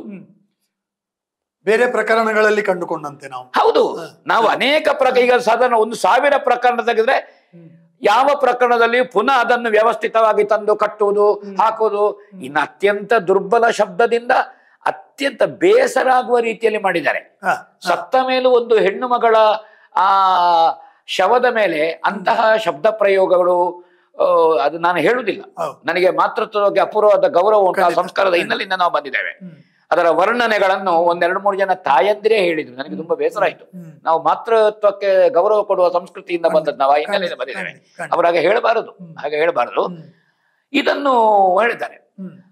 ಮೊನ್ನೆ ಒಬ್ಬ ಯಾರು ನಮ್ಮ ಇವಳ ಮೃತ ಮಗಳಿನ ಮಾವ 8ವರೆಗೆ ನಾನು ನೋಡಿದ್ದೇನೆ ಅಂತ ಹೇಳ್ತಾನೆ ಬೆಳಗ್ಗೆ. ಫಸ್ಟ್ ನೋಡಿದ್ದು ನಾನು ಅಂತ. ಇನ್ನೊಂದು ಕ್ರಿಯೇಟಿವ್ ಸಾಕ್ಷಿ ಉಂಟು. ಯಾರೋ ಸೋಷಿಯಲ್ ಮೀಡಿಯಾದ ಒಬ್ಬ ಅವನ ಮುಖಕ್ಕೆ ಮೈಕ್ ಹಿಡ್ಕೊಳ್ತಾನೆ, ಅದು ಅವರು ಸೃಷ್ಟಿಸಿದ ಸಾಕ್ಷಿ. ಅವ ಹೇಳ್ತಾನೆ ಎಳ್ಕೊಂಡು ಹೋಗುವುದನ್ನು ನಾನು ನೋಡಿದ್ದೇನೆ ಅಂತ. ಇವನಿಗೆ ಸ್ವಯ ಇಲ್ವ ನೋಡಿದವನಿಗೆ? ಇವ ಬಿಡಿಸಬೇಡುವ, ಬೊಬ್ಬೆ ಹಾಕಬೇಡುವ? ಎಳ್ಕೊಂಡು ಹೋಗುವುದನ್ನು ನಾನು ನೋಡಿದ್ದೇನೆ. ಹಾಗಾದ್ರೆ ಇವ ಈ ಹೋರಾಟಗಾರರು ಒಂದು ಉದ್ಯಮವನ್ನಾಗಿಸುವುದಕ್ಕೆ ಮಾಡಿದ ಕ್ರಿಯೇಟ್ ಮಾಡಿದ ಒಂದು ಸಿನಿಮಾ ಇದು. ಇವನು ಪಾಲುದಾರ. ಇವನು ಪಾಲುದಾರ. ಇವನನ್ನು ಒದ್ದು ಒಳಗಾಕ್ಬೇಡ. ಅಂದ್ರೆ ಸಾಕ್ಷಿ ಉಂಟು ಅಂತ ಆಯ್ತಲ್ಲ. ಅವನು ಹೇಳುದು ನಾನು ಹಿಡ್ಕೊಂಡು ಹೋಗುದನ್ನು ನೋಡಿದ್ದೇನೆ. ಅವ ಹೇಳ್ತಾನೆ ಅದು 10ವರೆಗೆ ನಾನು ಶವ ನೋಡಿದ್ದು, ಪ್ರಥಮ ನೋಡಿದ್ದು ನಾನು ಅಂತ. ಇವ ಹೇಳುದು 8ವರೆಗೆ ನೋಡಿದ್ದು ಅಂತ, ಅವ ಹೇಳುದು 10ವರೆಗೆ ನೋಡಿದ್ದು ಅಂತ. ಹಾಗಾದ್ರೆ ಆ ಗ್ರೂಪಿನಲ್ಲಿ ಒಬ್ಬರ ಹೇಳಿಕೆ ಒಬ್ಬರದ್ದು ಸರಿಯಾಗಿಲ್ಲ ಎನ್ನುವುದರಿಂದ ಇದೆಲ್ಲ ಈ ಸಾಮಾಜಿಕ ಜಾಲತಾಣಗಳು ಅಂತ ನಾವೇನು ಹೇಳ್ತೇವೆ ಇದರಲ್ಲಿ. ಹಾಗಂತ ಸಾಮಾಜಿಕ ಜಾಲದಲ್ಲಿ ನಾನು ಎಲ್ಲರನ್ನು ಹೇಳುದಿಲ್ಲ, ಒಳ್ಳೆ ಒಳ್ಳೆ ವಿಷಯ ಹೇಳುವ ತುಂಬಾ ಸಾಮಾಜಿಕ ಸೋಷಿಯಲ್ ಮೀಡಿಯಾಗಳಿದ್ದಾವೆ. ಇದಕ್ಕೆ ಬೇಕಾಗಿ ಹುಟ್ಟಿಕೊಂಡಂತಹ ಸೋಷಿಯಲ್ ಮೀಡಿಯಾಗಳುಂಟು, ಇದಕ್ಕೆ ಬೇಕಾಗಿ ಹುಟ್ಟಿಕೊಂಡದ್ದು. ಇವುಗಳು ಇದನ್ನು ಸಣ್ಣ ಒಂದು ಕಿರುಚಿತ್ರದ ಒಂದು ವ್ಯವಸ್ಥೆಯನ್ನು ಮಾಡ್ತಾ ಹೋದ್ರು. ಅದರ ಹಿಂದೆ ಈ ಹೊಟ್ಟೆ ಮುಕ್ಕಾಲು ಉಂಟು ನಕಲಿಗಳು, ಅದರ ಹಿಂದೆ ಅವರು ಕೆಲಸ ಮಾಡ್ತಾ ಇದ್ದಾರೆ. ನಾನು ಹಗುರ ಶಬ್ದದಲ್ಲಿ ಮಾತಾಡಿದ್ದೇನೆ ಅಂತ ತಿಳ್ಕೊಳ್ಬೇಡಿ, ನನಗೆ ಅದಕ್ಕಿಂತ ಹೆಚ್ಚು ತೂಕ ಕಾಣುವುದಿಲ್ಲ, ಹಾಗೆ ಹೇಳಿದ್ದು ನಾನು. ಈ ಪ್ರಕ್ರಿಯೆಗಳೆಲ್ಲ ಆದ ಮೇಲೆ ಈ ಟೆಂಟ್ ಆಯ್ತು, ಎಳ್ಕೊಂಡದ್ದಾಯ್ತು, ಅವನ ಕೃತ್ಯ ಎಸಗಿದ್ದು ಹೇಳಿದ ಎಲ್ಲ ಆಯ್ತು. ಆಮೇಲೆ ಮೆಡಿಕಲ್ಗಳ ಸಂಗತಿಗೆ ಹೇಳುದು ನಾನು. ಮೆಡಿಕಲ್ ಸಂಗತಿಗಳು ಏನ್ ನಡೆಯಿತು ಅಂತ ಅಲ್ಲಿ ಆ ಘಟನೆ. ಆದ್ರೆ CBI ರುದ್ರಮುನಿಯವರು ಹೇಳ್ತಾರೆ ಆ ಮಗು ಅತ್ಯಂತ ಪವಿತ್ರವಾಗಿತ್ತು. ಆ ಶಬ್ದಕ್ಕೆ ತುಂಬಾ ಮೌಲ್ಯ ಉಂಟು. ಖಂಡಿತ ಖಂಡಿತ. ಯತ್ನ ನಡೆದಿದೆ, ಅತ್ಯಾಚಾರದ ಯತ್ನ ನಡೆದಿದೆ, ಆದ್ರೆ ಅತ್ಯಾಚಾರಕ್ಕೆ ಒಳಗಾಗಲಿಲ್ಲ ಅಂತ ಹೇಳಿದ್ದಾರೆ ರುದ್ರಮುನಿಯವರು, CBI ಅವರು. ಅದು ದುಃಖದಲ್ಲಿ ನಾವು ಒಂದು ಸಂತೋಷ ಪಡುವುದು ಅಂತಲ್ಲ, ಆ ಸಣ್ಣ ಮಗುವಿನ ಇದಕ್ಕೆ ನಾನು ಕೈ ಮುಗಿತೇನೆ. ಖಂಡಿತ ಖಂಡಿತ ಅಲ್ವಾ? ಹೌದು, ಹೇಳಿದ್ದಾರೆ ಅವರು, ನಡೀಲಿಲ್ಲ ಅಂತ. ಮತ್ತೆ ಉಳಿದವರು ಬಿಡಿ, ಅದು ಇಷ್ಟುದ್ದದ ರಾಡು 1 kg ಹೊಯ್ಗೆ ಹೇಳ್ತಾ ಇದ್ದಾರೆ ಇವರು, ಬಿಡಿ, ಅದು ಮಾತಾಡೋ ವಿಷಯ ಅಲ್ಲ. ಅಲ್ಲಿ ಡಾಕ್ಟರ್ ಆದಮ್ ಅವರು ಅದರ ಸಂಬಂಧಪಟ್ಟ ಇದನ್ನು ಮೆಡಿಕಲ್ ಆಫೀಸರ್ ಏನು ಅದು ಇದನ್ನು ಕೊಡಬೇಕಾ ನಿಮ್ಮ ಇದಕ್ಕೆ, ಯಾವ್ದಕ್ಕೆ ಅಂದ್ರೆ ಲ್ಯಾಬೋರೇಟರಿಗೆ, ಲ್ಯಾಬಿಗೆ ಏನು ಕೊಡಬೇಕು, ಪೋಸ್ಟ್ ಮಾರ್ಟಮ್ ಸಂದರ್ಭದ ಪತ್ತೆ ಹಚ್ಚಲಿಕ್ಕೆ ಬೇಕಾದಂತಹ ಇದನ್ನು ರಕ್ತವೋ ಇನ್ನೊಂದೋ ಏನು ಅದರ ಫರ್ಮ್ಸ್ ಅದನ್ನು ಕೊಡಬೇಕು. ಆದ್ರೆ ಹೆಣ್ಣಿನ ದೇಹವನ್ನು ಇದು ಮಾಡುವಾಗ ಒಬ್ಳು ಮಹಿಳಾ ವೈದ್ಯರನ್ನು ಇಟ್ಟುಕೊಳ್ತಾರೆ. ಅದು ನಿಯಮ. ಹೆಣ್ಣಿನ ದೇಹವನ್ನು ಇದು ಮಾಡುವಾಗ ನನ್ನ ನೆನಪು ಸತ್ಯ ಅಂತಂದ್ರೆ ಡಾಕ್ಟರ್ ರಶ್ಮಿ ಆ ದಿನದಲ್ಲಿ ಕರ್ತವ್ಯ ಅವರು ನಿರ್ವಹಿಸಿದವರು, ಜೊತೆಗಿದ್ರು. ರಿಪೋರ್ಟ್ನಲ್ಲಿ ಏನು ಅಂದ್ರೆ ಅವರು ಏನು ಕೊಟ್ಟಿದ್ದಾರೆ FSL ವರದಿಗೆ, ಆ ಕೊಟ್ಟಂತಹ ಫರ್ಮ್ಸ್ ಏನುಂಟು ಅದು ಸರಿಯಾಗಿ ರಿಪೋರ್ಟ್ ಅನ್ನು ಕೊಡ್ಲಿಲ್ಲ, ಅದು ಫಂಗಸ್ ಬಂದಿತ್ತು, ಹಾಗೆ ರಿಪೋರ್ಟ್ ಅಸ್ಪಷ್ಟವಾಗಿ ಉಂಟು ಅಂತ ಒಂದು ಸ್ಟೇಟ್ಮೆಂಟ್ ಉಂಟು. ನನಗೆ ಇತ್ತೀಚೆಗೆ ಬಂದ ಮಾಹಿತಿಯಂತೆ ಈ ಡಾಕ್ಟರ್ ಮೇಲೆ ಒಬ್ರು ಈ ಬೆಳ್ತಂಗಡಿ ತಾಲೂಕಿನ ಪ್ರಭಾವಿ ಒಬ್ರು ನಾಯಕರು ಸರಿಯಾಗಿ ಮೆಡಿಕಲ್ ರಿಪೋರ್ಟ್ ಕೊಡದಂತೆ ಒತ್ತಡ ಹೇರಿದ್ದಾರೆ ಅಂತ ಒಂದು ರಿಪೋರ್ಟ್ ನನಗೆ ಇತ್ತೀಚೆಗೆ ಬಂದಿದೆ. ನಾನು ಆ ವ್ಯಕ್ತಿಯನ್ನು ಈಗ ಹೇಳುದು ಸಮಂಜಸ ಅಲ್ಲ, ಅಗತ್ಯ ಬಿದ್ದಲ್ಲಿ ನಾವು ಅದನ್ನು ಹೇಳೋಣ. ಆ ವ್ಯಕ್ತಿ ಪ್ರಭಾವಿ ನಾಯಕನ ಹಾಗಾದ್ರೆ ಅಲ್ಲಿಂದ ಈ ಪ್ರಕರಣವನ್ನು ಉದ್ಯಮ ಮಾಡುವ ಕೆಲಸದಲ್ಲಿ ತೊಡಗಿದ್ದಾರೆ ಅಂತ ಆಯ್ತು ನೋಡಿ. ಹೌದು, ಅಲ್ಲಿಗೆ ಹೆಣ್ಣಿಗೆ ನ್ಯಾಯ ಕೊಡುವಂಥದ್ದು, ಈ ಪ್ರಕರಣಕ್ಕೆ ನ್ಯಾಯ ಕೊಡುವಂತ ಉದ್ದೇಶಗಳೇ ಇಲ್ಲ ಅಂತ ಕಾಣ್ತಾ ಇಲ್ಲ. ಒಂದು ಜಾಲ ಹಿಂದೆ ಅಂದ್ರೆ ನಿಮಗೆ ಯಾವುದೇ ಒಂದು ವಸ್ತುವನ್ನು ಒಬ್ಬನಿಗೆ ಮರ ಕಟ್ಟಿಗೆ ಮಾಡುವಂತ ಕಾಣ್ತದೆ, ಒಬ್ಬನಿಗೆ ಮೂರ್ತಿ ಮಾಡುವಂತ ಕಾಣ್ತದೆ, ಅವನವನ ಸಂಸ್ಕಾರದಂತೆ ಇರುವಂತ. ಹಾಗಾದ್ರೆ ಇವರ ಸಂಸ್ಕಾರ ಏನು? ಹಾಗಾದ್ರೆ ಒಂದು ಕ್ಷೇತ್ರಕ್ಕೆ ಅಪಚಾರ ಎಸಗುವಂತಹ ಪ್ರಕ್ರಿಯೆಯಲ್ಲಿ ಇವರು ಆ ಹೆಣ್ಮಗಳಿಗೆ ನ್ಯಾಯ ಕೊಡುವುದರ ಬದಲು ಇವರು ಹಿಡಿದ ದಾರಿ ಯಾವುದು ಅಂತ ನೀವು ಆಲೋಚನೆ ಮಾಡಿ. ಖಂಡಿತ ಸಾತ್ವಿಕ ದಾರಿ ಅಥವಾ ಸತ್ಯವನ್ನು ಹೇಳುವಂತಹ ದಾರಿ ಅಲ್ಲ. ಇದನ್ನೊಂದು ಉದ್ಯಮವಾಗಿ ಮಾಡುವಂಥದ್ದು, ಅದರ ಜೊತೆಗೆ ಆರ್ಥಿಕ ಕ್ರೋಢೀಕರಣಕ್ಕೆ ಸಹಕಾರವಾಗುವಂತ ವ್ಯವಸ್ಥೆಗೆ ಸಂಚು ಮಾಡುವಂತ ಉದ್ಯಮ ಅಂತ ನಾನು ಹೇಳಿದ್ದಾಗೆ ಸಂಪಾದನೆಯ ದಾರಿ ಹೇಳುವುದು. ಒಬ್ರು ಮನೋತಜ್ಞರು, ಅವರು ಫೊರೆನ್ಸಿಕ್ ಇದರ ಅವರ, ನಾನು ಡಾಕ್ಟರ್ ರಶ್ಮಿ ಅಂತ ಹೇಳಿದೆ, ಅವರು ಒಳ್ಳೆ ರಿಪೋರ್ಟ್ ಹಾಕಿದ್ದಾರೆ. ಆ ವರದಿ ಏನು? ಮತ್ತೊಬ್ರು ಮಹಾಬಲ ಶೆಟ್ಟಿ ಅಂತ ಒಬ್ರು ಡಾಕ್ಟರ್ ಒಬ್ರು, ಅವರು ಎನ್ಕ್ವೈರಿ ಮಾಡಿದ್ದಾರೆ ಅದರ ಕುರಿತಾಗಿ, ಅವರು ಮಾಡಿದವರಿದ್ದಾರೆ. ಅವರು ಎ.ಜೆ. ಶೆಟ್ಟಿಯ ಹಾಸ್ಪಿಟಲ್ ಇದ್ದವರು, ಅವರ ಹೆಸರು. ಅವರು ಸಂತೋಷ್ ರಾವಿನ ಗುಪ್ತಾಂಗದಲ್ಲಿ ಆದ ಗಾಯಗಳನ್ನು ಈ ಡಾಕ್ಟರ್ಗಳು ವರದಿ ಮಾಡಿದ್ದಾರೆ. ಇಂತಹ ಅತ್ಯಾಚಾರಕ್ಕೆ ಪ್ರಯತ್ನಿಸುವ ಸಂದರ್ಭದ ಪ್ರತಿಭಟನೆಯಲ್ಲಿ ಆಗುವ ಗಾಯಗಳು ಬೇರೆ, ಪೆಟ್ರೋಲ್ ಹಾಕಿದ್ರೆ ಆಗುವ ಗಾಯ ಬೇರೆ, ಅಥವಾ ಎಲ್ಲಿಯಾದ್ರೂ ಬಲ್ಲೆಯಲ್ಲಿ ಮುಳ್ಳಿನಲ್ಲಿ ಬಿದ್ರೆ ಆಗುವ ಗಾಯ ಬೇರೆ, ಅಥವಾ ಶರೀರದ ಬೆನ್ನಿನಲ್ಲಿ, ದೇಹದಲ್ಲಿ ಉಗುರಿನಿಂದ ಆಗುವಂತಹ ಗಾಯ, ಪ್ರತಿಭಟನೆ ಒಂದು ಹೆಣ್ಣು ಮಾಡುವಾಗ ಆಗುವ ಗಾಯ ಸ್ವರೂಪ ಬೇರೆ. ಈ ಕ್ರಿಯೆಗೆ ಸಹಕರಿಸುವಾಗ ಉದ್ವೇಗದಲ್ಲಿ ಆಗುವ ಗಾಯ ಬೇರೆ. ವ್ಯತ್ಯಾಸ ಉಂಟದು, ಎಲ್ಲ ಒಂದೇ ಲೆಕ್ಕ ಅಲ್ಲ. ಖಂಡಿತ. ಈ ಮೆಡಿಕಲ್ ರಿಪೋರ್ಟಿನಲ್ಲಿ ಈ ವೈದ್ಯರುಗಳು ಏನು ಅಂದ್ರೆ ಇದು ಬಲಾತ್ಕಾರ, ಅತ್ಯಾಚಾರ ಆಗುವ ಗಾಯಗಳು ಯಾವ ರೀತಿ ಎನ್ನುವುದನ್ನು ಸ್ಪಷ್ಟ ಉಲ್ಲೇಖ ಮಾಡಿದ್ದಾರೆ. ನಾನು ಡಾಕ್ಟರ್ ರಶ್ಮಿ ಇರಬಹುದು, ಅಥವಾ ಮತ್ತೊಬ್ಬರು ಶೆಟ್ಟಿ ಯಾರಿದ್ದಾರೆ, ಮಹಾಬಲ ಶೆಟ್ಟಿ ಇದ್ದಾರೆ, ಇವರು ಒಳ್ಳೆ ವರದಿಯನ್ನು ಕೊಟ್ಟಿದ್ದಾರೆ. ಅದು ಈ ಆರೋಪಿ ಅಪರಾಧಿಗೆ ಪೂರಕವಾಗಿಯೇ ಇದೆ, ಕೊಟ್ಟಿರುವ ಸಂಶಯ ಇಲ್ಲ. ಆರೋಪಿಯೇ ಅಪರಾಧಿ ಅಂತ ಅವರ ಮೆಡಿಕಲ್ ರಿಪೋರ್ಟ್ ಸ್ಪಷ್ಟ ಇದೆ.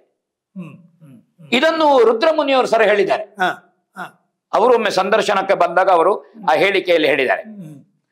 ಹಾಗಾದ ಕಾರಣ ಈ ಸಂದರ್ಭ ಇವರೆಲ್ಲ ಸಾಕ್ಷಿಗಳು, ವೈದ್ಯರುಗಳು, FSL ಇದಕ್ಕೆ ಡಾಕ್ಟರ್ ಆದಮ್ ಯಾರಿದ್ದಾರೆ, ಡಾಕ್ಟರ್ ರಶ್ಮಿ ಯಾರಿದ್ದಾರೆ, ಡಾಕ್ಟರ್ ಶೆಟ್ಟಿ ಮಹಾಬಲ ಶೆಟ್ಟಿ ಸರ್ ಯಾರಿದ್ದಾರೆ, ಇವರೆಲ್ಲ ಪ್ರಮುಖವಾದಂತಹ ಸಾಕ್ಷಿಗಳು.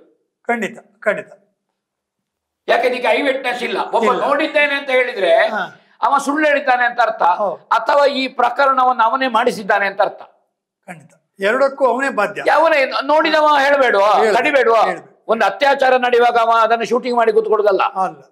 ಇದನ್ನ ಅತ್ಯಾಚಾರ ಮಾಡುವಾಗ ಶೂಟಿಂಗ್ ಮಾಡಿದ ಒಬ್ಬ ಇದ್ದಾನೆ, ಮಹಾಮೂರ್ಖ, ಅವನಿಗೆ ಮೊಟ್ಟೆಣ್ಣ ಅಂತ ಹೆಸರು. ಅವ ಈ ಪ್ರಕರಣಕ್ಕೆ ಬಂದದ್ದು 10 ವರ್ಷ ಕಳೆದ ಮೇಲೆ, 10 ವರ್ಷ ಕಳೆದ ಮೇಲೆ ಬಂದದ್ದು. ಅವ ಯಾವಾಗ ಶೂಟಿಂಗ್ ಮಾಡಿದ್ದೆಂದು ಗೊತ್ತಿಲ್ಲ ನನಗೆ. ಈಗೀಗ ಸಂಶಯ ತೊಡಗಿದೆ, ಅವನನ್ನೇ ಒದ್ದು ಒಳಗೆ ಹಾಕಿದ್ರೆ ಆದಿತ ಅಂತ. ಅವನ ಮೊಬೈಲ್ ನಲ್ಲಿ ಎಲ್ಲ ಉಂಟು. ಹೌದೌದು. ಈ ಇದರಲ್ಲಿ ಈಗ ಸ್ವರ್ಗಸ್ಥೆಯಾದಂತಹ ಮಗು ಇದ್ದಲ್ವ, ಅವಳೇ ತಾಯಿಯ ಹೊಟ್ಟೆಯಿಂದ ಹೊರಗೆ ಬರುವುದು ಅವನ ಹತ್ರ ಉಂಟು. ಅವ ಅಲ್ಲಿವರೆಗಿನ ದುಷ್ಟ. ಹೌದೌದು. ಕೃಷ್ಣ ಕಂಸನನ್ನು ಕೊಂದಾಗ ಕೊಲ್ಬೇಕಟ್ಟೆ, ಕತ್ತು ಇಚ್ಚುಕಿ ಅಲ್ಲಿವರೆಗೆ ಉಂಟು ಅವನ ಹತ್ರ. ಯಾರ ಹತ್ರ ಕೇಳಿದ್ರು ನನ್ನ ಹತ್ರ ಈ ಮೊಬೈಲ್ ನಲ್ಲಿ ಉಂಟು ಅಂತ ಹೇಳುದವ. ಹೌದೌದು. ಒಂದು ರೀತಿಯ ಭ್ರಮೆಯೋ, ಡ್ರಗ್ ಅಡಿಕ್ಟನ್ ಆಗಿದೆ. ಕೆಲವು ಮಂದಿಗೆ ಈ ಪ್ರಕರಣ ಡ್ರಗ್ ಅಡಿಕ್ಟಿನಾಗೆ ಅಡಿಕ್ಟ್ ಆಗಿದೆ. ಆ ನಮನೆ ಮಾತಾಡ್ತಾ ಇದ್ದಾರೆ. ಅದು ಇರ್ಲಿ ಬಿಡ್ಲಿ, ಮಾತಾಡ್ಲಿ, ಅವರು ಏನಾಗುದಿಲ್ಲ. ಹೀಗೆ ಇನ್ನು ಈ ಎಲ್ಲ ಇದನ್ನು ಪ್ರಕರಣ ಕಲೆ ಹಾಕಿದ ಮೇಲೆ ಸಾಕ್ಷಿಗಳು ಇತ್ಯಾದಿ, ಅದಕ್ಕೆ ಸಂಬಂಧ ಬಟ್ಟೆಯೋ ಇನ್ನೊಂದೆಲ್ಲ ಅದು ಇದು ಅಂತ ಇಲ್ಲ. ಮುಂದೆ ಕೋರ್ಟ್ ಪ್ರಕ್ರಿಯೆಗಳು ನಡೆಯುವಂಥದ್ದು. ಕೋರ್ಟಿನಲ್ಲಿ ಇದೆಲ್ಲವೂ ತನಿಖೆಗಳಾಗ್ತದೆ, ಆಗುವಂಥದ್ದು, ಸಾಕ್ಷಿಗಳ ರುಜುವಾತಾಗ್ತದೆ. ಹೌದೌದು. ಇಲ್ಲಿ ಏನು ವ್ಯತ್ಯಾಸ? ಬಹಳ ನಮಗೆ ಬೇಸರದ ಸಂಗತಿ ಏನು ಅಂದ್ರೆ, ಎಲ್ಲ ಇದರಲ್ಲಿ ಈ ದೋಷಾರೋಪಣ ಪಟ್ಟಿ ಚಾರ್ಜ್ ಶೀಟ್ ಸಲ್ಲಿಸ್ತಾರೆ ವಿಸ್ತೃತವಾಗಿ. ಅದಕ್ಕೆ ಅವರ ಸಾಕ್ಷಿಗಳನ್ನು ಉಲ್ಲೇಖ ಮಾಡುತ್ತಾರೆ. ಹೌದಾ, ಇವರದ್ದೆಲ್ಲ ತಯಾರಿಸಿದಾಗ ಅವರ ಹಾಜರಿದ್ದ ಸಾಕ್ಷಿಗಳ ಸಿಗ್ನೇಚರ್ ಅಲ್ಲಿ ಪಡೆಯುವಂತಹದ್ದು, ಇದನ್ನೆಲ್ಲ ಕ್ರಮ ಪ್ರಕಾರ ಏನು ಕೋರ್ಟಿನ ಪ್ರಕ್ರಿಯೆ ಇದೆ ಇದೆಲ್ಲ ನಡೀತದೆ. ಇಲ್ಲಿ ಏನಾಗಿದೆ ಅಂದ್ರೆ ಅದೆಲ್ಲ ಸರಿಯಾಗಿ ಉಂಟು. ಆದ್ರೆ ನ್ಯಾಯಾಲಯದಲ್ಲಿ ಈ ಆರೋಪಿಯನ್ನು ಅಪರಾಧಿ ಅಂತ ಹೇಳಲಿಕ್ಕೆ ಒಮ್ಮೆ ಈಗ ಉದಾಹರಣೆಗೆ ಮಾನ್ಯ ನ್ಯಾಯಾಲಯವೇ ಕೊಲೆಯನ್ನು ನೋಡಿರ್ತದೆ ಅಂತ ಇಟ್ಟುಕೊಳ್ಳುವ, ನಾನು ಕೊಲೆಯನ್ನು ನೋಡಿದ್ದೇನೆ ಅಂತ ಮಾನ್ಯ ನ್ಯಾಯಾಲಯ ಜಡ್ಜ್ಮೆಂಟ್ ಬರೀಲಿಕ್ಕೆ ಆಗುದಿಲ್ಲ. ಸಾಕ್ಷಿಗಳೇ ಪ್ರಧಾನವಾಗಿ. ಇದು ನ್ಯಾಯಾಂಗ ಪದ್ಧತಿ, ಅದರ ಅದು ವ್ಯವಸ್ಥಿತವಾಗಿ ನಡೆದಿದೆ. ಇಲ್ಲಿ ಏನಾಗಿದೆ ಅಂದ್ರೆ ಸರಕಾರಿ ಅಭಿಯೋಜಕರು, ಪಬ್ಲಿಕ್ ಪ್ರಾಸಿಕ್ಯೂಟರ್, ಅಂದ್ರೆ ಇದು ಆರೋಪಿಗೆ ಸಿಕ್ಕುವಂತ ಅವಕಾಶ, ಅವನ ಪರವಾಗಿ ವಾದ ಮಾಡ್ಲಿಕ್ಕಿರುವಂತ ಒಬ್ಬ ವ್ಯಕ್ತಿ. ಹೌದು. ಅವರು ಏನು ಇಲ್ಲಿ ಈ ವ್ಯಕ್ತಿ ಸಾಕ್ಷಿಗಳನ್ನು ಸರಿಯಾಗಿ ವಿಚಾರಣೆ ಮಾಡಲಿಲ್ಲ, ಸಾಕ್ಷಿಯನ್ನು ಎಸ್ಕೇಪ್ ಮಾಡಿದ್ದಾರೆ. ಪ್ರಧಾನ ಸಾಕ್ಷಿ ಆ ಮೆಡಿಕಲ್ ರಿಪೋರ್ಟ್ ಅನ್ನು ಕೊಟ್ಟಂತಹ ಡಾಕ್ಟರ್ ರಶ್ಮಿ ಇವರನ್ನು ಸಾಕ್ಷಿ ಮಾಡಲೇ ಇಲ್ಲ, ವಿಚಾರಣೆ ಮಾಡಲೇ ಇಲ್ಲ. ಅದು ಮುಖ್ಯ ಸಾಕ್ಷಿ, ಮಾಡಲೇ ಇಲ್ಲ. ಈ ಸಾಕ್ಷಿಯನ್ನು ಯಾಕೆ ತರಲಿಲ್ಲ? ಇದನ್ನು ಈಗ ನ್ಯಾಯ ಕೊಡಿಸ್ತೇವೆ ಅಂತ ಹೇಳುವಂತಹ ಹೋರಾಟಗಾರರು ಇದನ್ನು ಕೇಳಬೇಕಾದ್ದು ನ್ಯಾಯಾಲಯದ ಮುಂದೆ. ಯಾಕೆ ಸಾಕ್ಷಿ ಮಾಡಲಿಲ್ಲ? ನೋಡಿ, ನೀವು ಆಲೋಚನೆ ಮಾಡಿ, ಆ ಸಂತೋಷ್ ರಾವ್ ಎಂಬ ವ್ಯಕ್ತಿಯನ್ನು ಮನೆ ಒಳಗೆ ಮಾಡ್ತಿರ್ಲಿಲ್ಲ, ಎಷ್ಟೋ ಮೊದಲೇ ಮನೆಯಿಂದ ಹೊರ ಹಾಕಿದಂತಹ ವ್ಯಕ್ತಿ. ಯಾಕೆಂದ್ರೆ ಒಂದು ವಿಕೃತ ಕಾಮಿ, ಅದು ಪತ್ರಿಕೆಯಲ್ಲಿಯೂ ಬಂದಿದೆ, ಹಿಂದೆ ಬೇರೆ ಬೇರೆ ಅವರ ಘಟನೆಗಳು ಬಂದಿದೆ, ಇಂತಹದ್ದು ನಡೆದಿದೆ ಅಂತ. ವಿಕೃತ ಕಾಮಿ ಮತ್ತೆ ಚರ್ಯೆಯೂ ಆ ರೀತಿ ಉಂಟು. ಇದೆಲ್ಲ ವೈದ್ಯಕೀಯ ರಿಪೋರ್ಟ್ನಲ್ಲಿ ಅಥವಾ ಅದರ ವಿಚಾರಣೆಯ ಸಂದರ್ಭದಲ್ಲಿ ಈ ಆರಕ್ಷಕರು ಎಲ್ಲ ಉಲ್ಲೇಖ ಮಾಡಿದ ಸಂಗತಿಗಳು ಸಾಮಾನ್ಯ ನೋಡುವಾಗಲೂ ಗೊತ್ತಾಗ್ತದೆ. ಸ್ಟುಡಿಯೋದಿಂದ ಹೇಳಿದ ಮಾತಲ್ಲ, ಅಲ್ಲಪ್ಪ, ನಾವೀಗ ಹೇಳುದು ಕ್ರಿಯೇಟ್ ಮಾಡಿ ಅಲ್ಲ, ಇದು ಬಂದ ವಿಷಯವನ್ನು ಮತ್ತೆ ನಾವು ಜನರಿಗೆ ಅದನ್ನು ಸ್ಪಷ್ಟಪಡಿಸುವುದು. ಈ ಆಕ್ರಮಣ, ಗಲಾಟೆ, ಗೊಂದಲದ ಮಧ್ಯೆ ದೇವರ ಮೂರ್ತಿಯನ್ನು ಕಳ್ಕೊಂಡಾಗುದು ಕೆಲವೊಮ್ಮೆ. ಅದಕ್ಕೆ ನಾವು ಸತ್ಯ ಏನಿದೆ ಅಂತ ಇದು ಒಬ್ಬರಿಗೆ ತಲೆಗೆ ಹೋಗ್ಲಿ, 10 ಮಂದಿಗೆ ಹೇಳಿ ಅವರು ಸತ್ಯ ಹೀಗುಂಟು ಅಂತ ಮನೆಯಿಂದ. ಹಾಗಣ ಮನೆಯವರು ಈ ವ್ಯಕ್ತಿಯನ್ನು ಬಿಡಿಸುವುದಕ್ಕೋ ಅಥವಾ ಯಾವುದಕ್ಕೂ ಮನೆಯವರು ದೊಡ್ಡ ಆಸಕ್ತಿ ತೋರಿಸಿದಾಗಿಲ್ಲ. ಮನೆಯಲ್ಲೇ ಇರ್ತಿರ್ಲಿಲ್ಲ, ಚರ್ಯಗಳೇ ಒಳ್ಳೆದಿಲ್ಲ, ಆ ರೀತಿ ಇತ್ತು. ಒಂದು ಪ್ರಧಾನವಾಗಿ ಅಲ್ಲಿ ಡಾಕ್ಟರ್ ರಶ್ಮಿ ಆ ಸಾಕ್ಷಿಯನ್ನು ಮಾಡಲಿಲ್ಲ. ಸರಿಯಾಗಿ ಸರಕಾರಿ ಅಭಿಯೋಜನೆಯು ಖಂಡನೆ ಮಂಡನೆಯನ್ನೇ ಸರಿ ಮಾಡಲಿಲ್ಲ. ಇದು ನನಗೆ ನ್ಯಾಯಾಲಯದಲ್ಲಿ ಈ ಪ್ರಕರಣದಲ್ಲಿ ಇದ್ದಂತಹ ಬೇರೆ ಬೇರೆ ವಕೀಲರುಗಳೆಲ್ಲ ಇರ್ತಾರಲ್ಲ, ನನ್ನ ಸನ್ಮಿತ್ರರು ಈ ಪ್ರಕರಣವನ್ನು ಮತ್ತು ಒಟ್ಟು ಏನು ಮಾನ್ಯ ನ್ಯಾಯಾಲಯ ಇದು ಕೊಟ್ಟಿದೆ, ಜಡ್ಜ್ಮೆಂಟ್ ಕೊಟ್ಟಿದೆ, ಇದನ್ನು ಅಧ್ಯಯನ ಮಾಡಿ ನನಗೆ ಹೇಳಿದ ಸಂಗತಿ ಇದು. ನಾನು ನನ್ನ ತಿಳುವಳಿಕೆ ಮಟ್ಟದಲ್ಲಿ ನೋಡಿದೆ, ಅಲ್ಲಿ ಇದ್ದವರು ಹೇಳಿದ್ರು ಏನೇನು ಪಬ್ಲಿಕ್ ಪ್ರಾಸಿಕ್ಯೂಟರ್ ಇದರಲ್ಲಿ ಸಮರ್ಥವಾಗಿ ತನ್ನ ಡ್ಯೂಟಿಯನ್ನು ಮಾಡಲಿಲ್ಲ, ಆತ್ಮಸಾಕ್ಷಿಗೆ ಸರಿಯಾಗಿ ಕೆಲಸ ಮಾಡಲಿಲ್ಲ. ಹಾಗಾದ್ರೆ ಆತ್ಮಸಾಕ್ಷಿಗೆ ಸರಿಯಾಗಿ ಅನೇಕ ಘಟನೆಗಳನ್ನು ನಾನು ನೋಡಿದ್ದೇನೆ. ಇಂತಹ ಸಂಗತಿಗಳಲ್ಲಿ ಪಬ್ಲಿಕ್ ಪ್ರಾಸಿಕ್ಯೂಟರ್ ಕೇಸನ್ನು ಗೆದ್ದಿದ್ದಾರೆ. ಅಂದ್ರೆ ಆರೋಪಿಗೆ ಸರಿಯಾದ ಶಿಕ್ಷೆ ಘೋಷಣೆ ಆಗಿದೆ, ನ್ಯಾಯಕ್ಕಾಗಿ ಹೋರಾಡಿದ್ದಾರೆ. ಹಾಗಾದ್ರೆ ಈ ವ್ಯಕ್ತಿ ಈ ಪ್ರಕರಣದಲ್ಲಿ ನ್ಯಾಯಕ್ಕಾಗಿ ಯಾಕೆ ಹೋರಾಟ ಮಾಡಲಿಲ್ಲ? ಯಾಕೆ ಈ ಸಾಕ್ಷಿಗಳನ್ನು ಮುಂದೆ ತರಲಿಲ್ಲ? ಯಾಕೆ ಸಾಕ್ಷಿಗಳನ್ನು ಅಡಗಿಸಿದ್ರು? ಅಲ್ಲಿಯೂ ಕೆಲವು ಸಂದೇಹಗಳಿಗೆ 50 ವರ್ಷ ಪ್ರಭಾವಿ ಕೆಲಸ ಮಾಡಿದ ಒಬ್ರು ಮಹಾನುಭಾವರು ಇದರ ಹಿಂದೆ ಬಿದ್ದಿದ್ದಾರೆ. ಏನಕ್ಕೇನ ಪ್ರಕಾರೇಣ ಇದರನ್ನು ಜೀವಂತ ಇಡಬೇಕು. ಹಾಗಾದ ಕಾರಣ ಯಾರು ನಿಜವಾಗಿ ಅಪರಾಧಿ ಅಂತ ಆಗಬೇಕೋ, ಶಿಕ್ಷೆ ಆಗಬೇಕೋ, ಅವರನ್ನು ಆರೋಪಿ ಅಂತ ಹೇಳಿಕೊಂಡೇ ಅವರನ್ನು ಹೇಗೆ ಬಿಡುಗಡೆಗೊಳಿಸುವುದು ಈ ಪ್ರಕರಣದಲ್ಲಿ? ಸಾವಿರ ಸುಳ್ಳನ್ನು ಹೇಳಿ ಬದುಕಿನಲ್ಲಿ ಒಂದೂ ಸತ್ಯ ಹೇಳದೆ ಜನರನ್ನು ಸುಳ್ಳನ್ನೇ ಸತ್ಯ ಅಂತ ನಂಬಲಿಕ್ಕೆ ಒಂದು ಟೀಮ್ ಉಂಟು ನೋಡಿ. ವಿಜೃಂಭಣೆ ಮಾಡಿಕೊಂಡು ಕಪೋಲ ಕಲ್ಪಿತ ಕಥೆ ಹೇಳಿಕೊಂಡು ತಾಯಿ ಹೇಳ್ತಾಳೆ ಆ ದಿವಸ ಉಪವಾಸ, ಹೊಟ್ಟೆಗೆ ಏನು ತೆಕ್ಕೊಳ್ಳಿಲ್ಲ ಅಂತ. ವೈದ್ಯಕೀಯ ರಿಪೋರ್ಟ್ ಹೇಳ್ತದೆ ಅವರ ಹೊಟ್ಟೆಯಲ್ಲಿ ಆಹಾರ ಇತ್ತು ಅಂತ. ಯಾವ್ದನ್ನು ನಂಬುದು? ವೈದ್ಯಕೀಯ ರಿಪೋರ್ಟ್ ನಂಬುದೋ ತಾಯಿ ಹೇಳಿದ್ದನ್ನು ನಂಬುದೋ? ಹಾಗಾದ್ರೆ ಈ ತಾಯಿ ಹತ್ರ ಹೇಳಿಸಿದ್ಯಾರು? ಖಂಡಿತ ಖಂಡಿತ ಇದೆಲ್ಲ ಸಂದೇಹಗಳಿಗೆ ತುಂಬಾ. ಅವಳು ನೀರು ಬೇಕು ನೀರು ಬೇಕು ಅಂತ ಬೊಬ್ಬೆ ಹಾಕಿದ್ಲಂತೆ ಆಕ್ರಮಣ ಮಾಡುವ ಹೊತ್ತಿನಲ್ಲಿ. ಹಾಗಾದ್ರೆ ಇವ್ರು ಯಾರ ಹಿಂದೆ ಇದ್ರು ಅಂತ ಅರ್ಥ ಅಲ್ಲ. ನೀರು ಬೇಕು ಕೇಳಿದವನು ಯಾರಾಗದ್ರೆ ಯಾರು? ಅಥವಾ ಕೇಳುವಾಗ ಅವ ಮುಂದೆ ಹೋಗ್ಬೇಡುವ ಧ್ವನಿ ಈ ಅತ್ಯಾಚಾರವನ್ನ ತಡಿಬೇಡುವ, ಎಲ್ಲಿಂದ ಕೇಳುದು ಅಂತ. ಹಾಗಾದ್ರೆ ಇವರು ಯಾವುದನ್ನು ಹೇಳುದು? ಜನರಿಗೆ ಸುಳ್ಳು ಹೇಳುದು ಅಲ್ವಾ? ಅಲ್ಲದಿದ್ರೆ ಹೀಗೊಂದು ಉದ್ಯಮ ಮಾಡ್ಲಿಕ್ಕೆ ಬೇಕಾಗಿ ಇವರೇ ಮಾಡಿಸಿದ್ದು ಅಂತ ನಾವು ಹೇಳ್ಬೇಕಾಗುದಿಲ್ವಾ? ಖಂಡಿತ. ಕೊನೆಗೆ ನಿಲ್ಲುವಂತದ್ದು ಅಲ್ಲಿಗೆ. ಮತ್ತೆ ಈಗಾಗಲೇ ಸಿನಿಮಾದ ಪ್ರೊಡ್ಯೂಸರ್ ಯಾರು? ಸಿನಿಮಾದ ಡೈರೆಕ್ಟರ್ ಯಾರು? ಸಿನಿಮಾದ ಆಕ್ಟರ್ ಯಾರು? ಖಂಡಿತ ಖಂಡಿತ ಖಂಡಿತ ಇದರ ಹಿಂದೆ ಕೂಲಾಗಿ ಕೂತು ಆಲೋಚನೆ ಮಾಡ್ಲಿ. ಯಾರೋ ಒಬ್ರು ಬಸ್ಸಿನಲ್ಲಿ ಹೋಗುವಾಗ ನೋಡಿದ್ರಂತೆ, ಮಾಹಿತಿ ಕೊಡಿ ಪೊಲೀಸರಿಗೆ. ಎಂತೆಂತದ್ದು ಹಿಡಿಲಿಕ್ಕೆ ಆಗ್ತದೆ ಅಂತೆ, ಇದನ್ನು ಹಿಡಿಲಿಕ್ಕೆ ಆಗುದಿಲ್ಲ. ಮಾಹಿತಿ ಕೊಡಿ. ಸಾಕ್ಷಿ ಉಂಟಾ? ಸಾಕ್ಷಿ ಉಂಟು ಸ್ವಾಮಿ, ಕೋರ್ಟಿನ ಮುಂದೆ PP ಅವರಿಗೆ ಜಡ್ಜಿನ ಮುಂದೆ ಸಾಕ್ಷಿಗಳನ್ನು ಪ್ರೊಡ್ಯೂಸ್ ಮಾಡುವಂತೆ ಕೊಡಿ. ಸಾಕ್ಷಿ ಉಂಟು ನಮ್ಮ ಹತ್ರ, ನೋಡಿದವರಿದ್ದಾರೆ ಹೇಳಿ. ಎಲ್ಲಿಯೂ ಸಾಕ್ಷಿ ಕೊಡುವುದಿಲ್ಲ, ಉಂಟು ಹೇಳ್ತಾರೆ ಅಲ್ವಾ?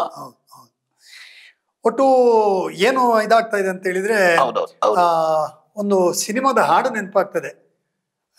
ಹೇಳಿದ್ದು ಸುಳ್ಳಾಗಬಹುದು, ಕೇಳಿದ್ದು ಸುಳ್ಳಾಗಬಹುದು, ನಿಧಾನಿಸಿ ಯೋಚಿಸಿದಾಗ ನಿಜವೂ ತಿಳಿಯುವುದು. ಇವತ್ತಿನ ಈ ಪ್ರಯತ್ನ ನಿಧಾನಿಸಿ ಇದನ್ನು ಯೋಚನೆ ಮಾಡಬೇಕು. ಎಲ್ಲ ಅಂಶಗಳನ್ನು ನೋಡಿದಾಗ ಎಲ್ಲಿಯೋ ಸತ್ಯದ ಹಾದಿಯನ್ನು ತಪ್ಪಿಸುವಂತ ದೊಡ್ಡ ಪ್ರಯತ್ನಗಳು ಈ ಕೂಟದಿಂದ ಆಗ್ತಾ ಇದೆ ಅಂತ ಹೇಳುವಂಥದ್ದು.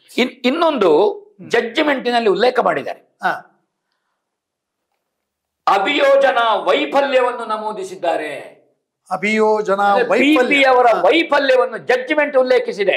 ಮೊನ್ನೆ ಯಾರೊಬ್ರು ಕೂತ್ಕೊಂಡು ಅದರಲ್ಲಿ ಹಳದಿ ಬಣ್ಣದ ಇಂಕ್ ಟಿಕ್ ಮಾಡಿ ತೋರಿಸಿದ್ರು. ಅದು ಒಂದು ಪುಟದಲ್ಲಿ 3 ಗೆರೆ ತೋರಿಸಿದ್ದು. ಉದರ 3,000 ಗೆರೆ ನೋಡ್ಲಿ ಉಂಟು. ಒಂದು ಪುಟವನ್ನು ಇದು ಸೋಷಿಯಲ್ ಮೀಡಿಯಾದಲ್ಲಿ ಹಾಕಿ ತೋರಿಸುವುದಲ್ಲ, ಇಡೀ ಓದಬೇಕು. ಒಂದು ಪುಟ ಓದಿದ್ರೆ ಆಗುದಿಲ್ಲ, ಹೌದಾ?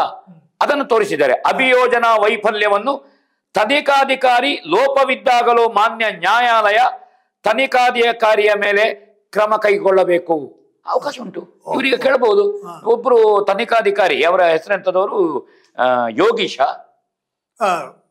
ಸುರುವಿನ ಸಬ್ ಇನ್ಸ್ಪೆಕ್ಟರ್ ಆಗಿದ್ದದ್ದು ಯೋಗೀಶ್. ಆಮೇಲೆ ಅದು ಭಾಸ್ಕರ್ ರೈಗಳಿಗೆ ಹೋಯ್ತು, ಪುನಃ ಇವರಿಗೆ ಬಂತು. ಇಲ್ಲಿ ಒಂದು ಸಣ್ಣ ಸೂಕ್ಷ್ಮ ಉಂಟು. ಯೋಗೀಶ್ವರನ್ನು ಎನ್ಕ್ವೈರಿ ಮಾಡಬಹುದು, ಮಾಡಬೇಕು. ಯಾರು ಮಾಡಬೇಕು? ನ್ಯಾಯಕ್ಕಾಗಿ ಹೋರಾಟುವ ನಕಲಿಗಳು. ನಾವು ಮಾಡಬೇಕಾದಲ್ಲ. ಹೌದೌದು. ಯಾಕೆ ಮಾಡಬೇಕು ಅಂದ್ರೆ ಅವರು ಗಟ್ಟಿದ್ರು. ಒಂದು ಪ್ರಕರಣದಲ್ಲಿ ಅದಕ್ಕಿಂತ ಹಿಂದೆ ಈ ಹೋರಾಟದ ಗ್ರೂಪಿನಲ್ಲಿ ಒಬ್ಬರ ಮೇಲೆ ಅವರೊಂದು ಕೇಸ್ ಹಾಕಿದ್ರು, ಫೈನ್ ಹಾಕಿದ್ರು. ಆ ಫೈನ್ ಹಾಕಿದ ರಶೀದಿ ಉಂಟಲ್ಲ, ಆ ರಶೀದಿಯಲ್ಲಿ ಫೈನ್ ಹಾಕಿದ್ದ ಎಷ್ಟು ಒಂದು ಅಮೌಂಟ್ ಅವರು ಲಂಸಮ್ ಅದನ್ನು ಕಟ್ಟಿದ್ರು.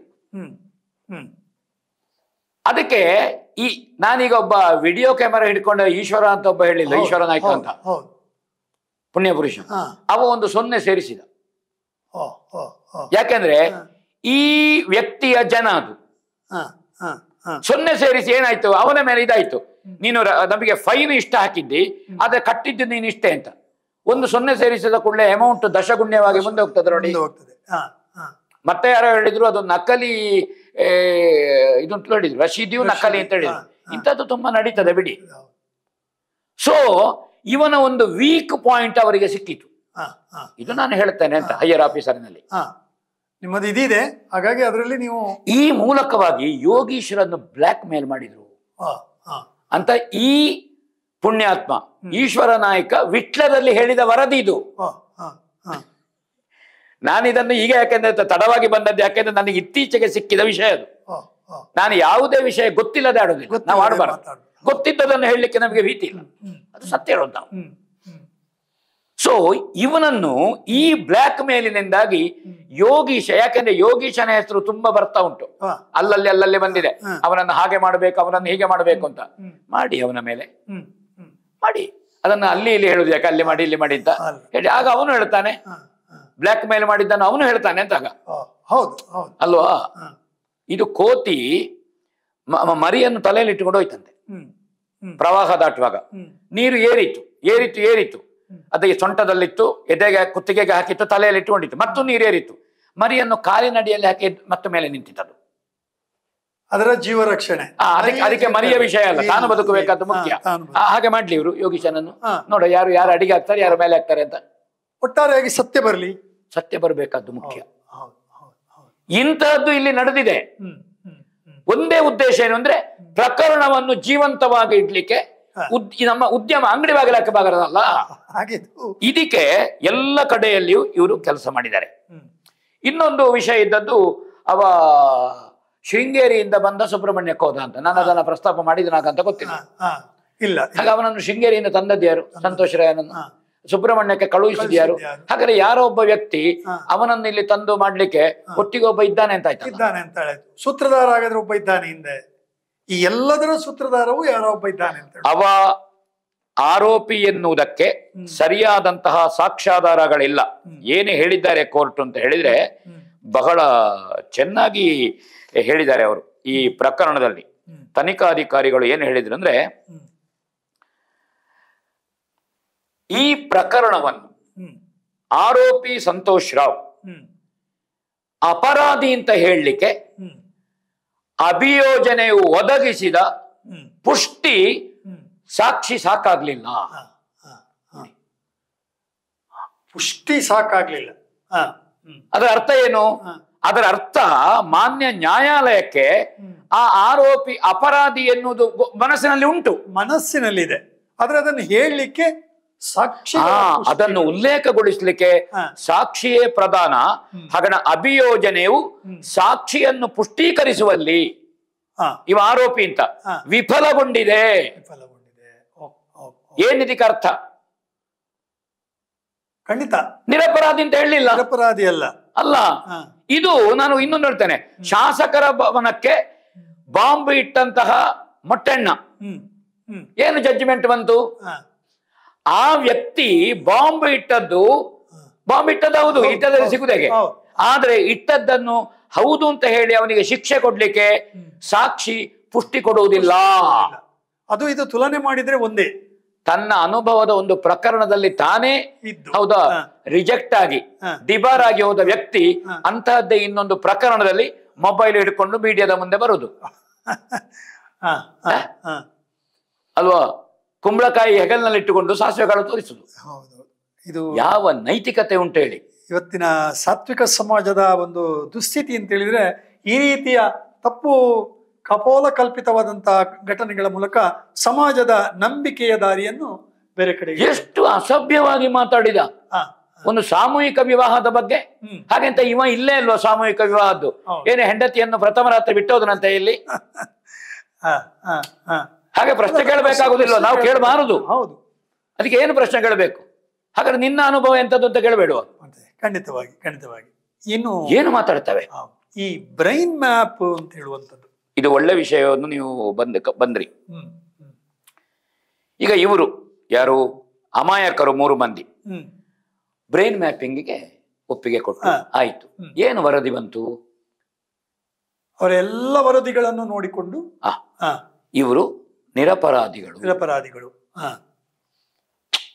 ಇವರ ಸುಪ್ತ ಪ್ರಜ್ಞೆ ಹೇಳ್ತಾ ಇದೆ, ಇದಕ್ಕೂ ಸಂಬಂಧ ಇಲ್ಲ. ಸುಪ್ತ ಪ್ರಜ್ಞೆ ಹೌದು, ಅದು ಆತ್ಮಸಾಕ್ಷಿ ಅಂತ ಹೇಳ್ಬೋದು. ನಿಜವಾಗಿ ಆತ್ಮಸಾಕ್ಷಿ ಸ್ವರೂಪ ಅದು ಸುಪ್ತ ಪ್ರಜ್ಞೆ ಅನ್ನೋದು.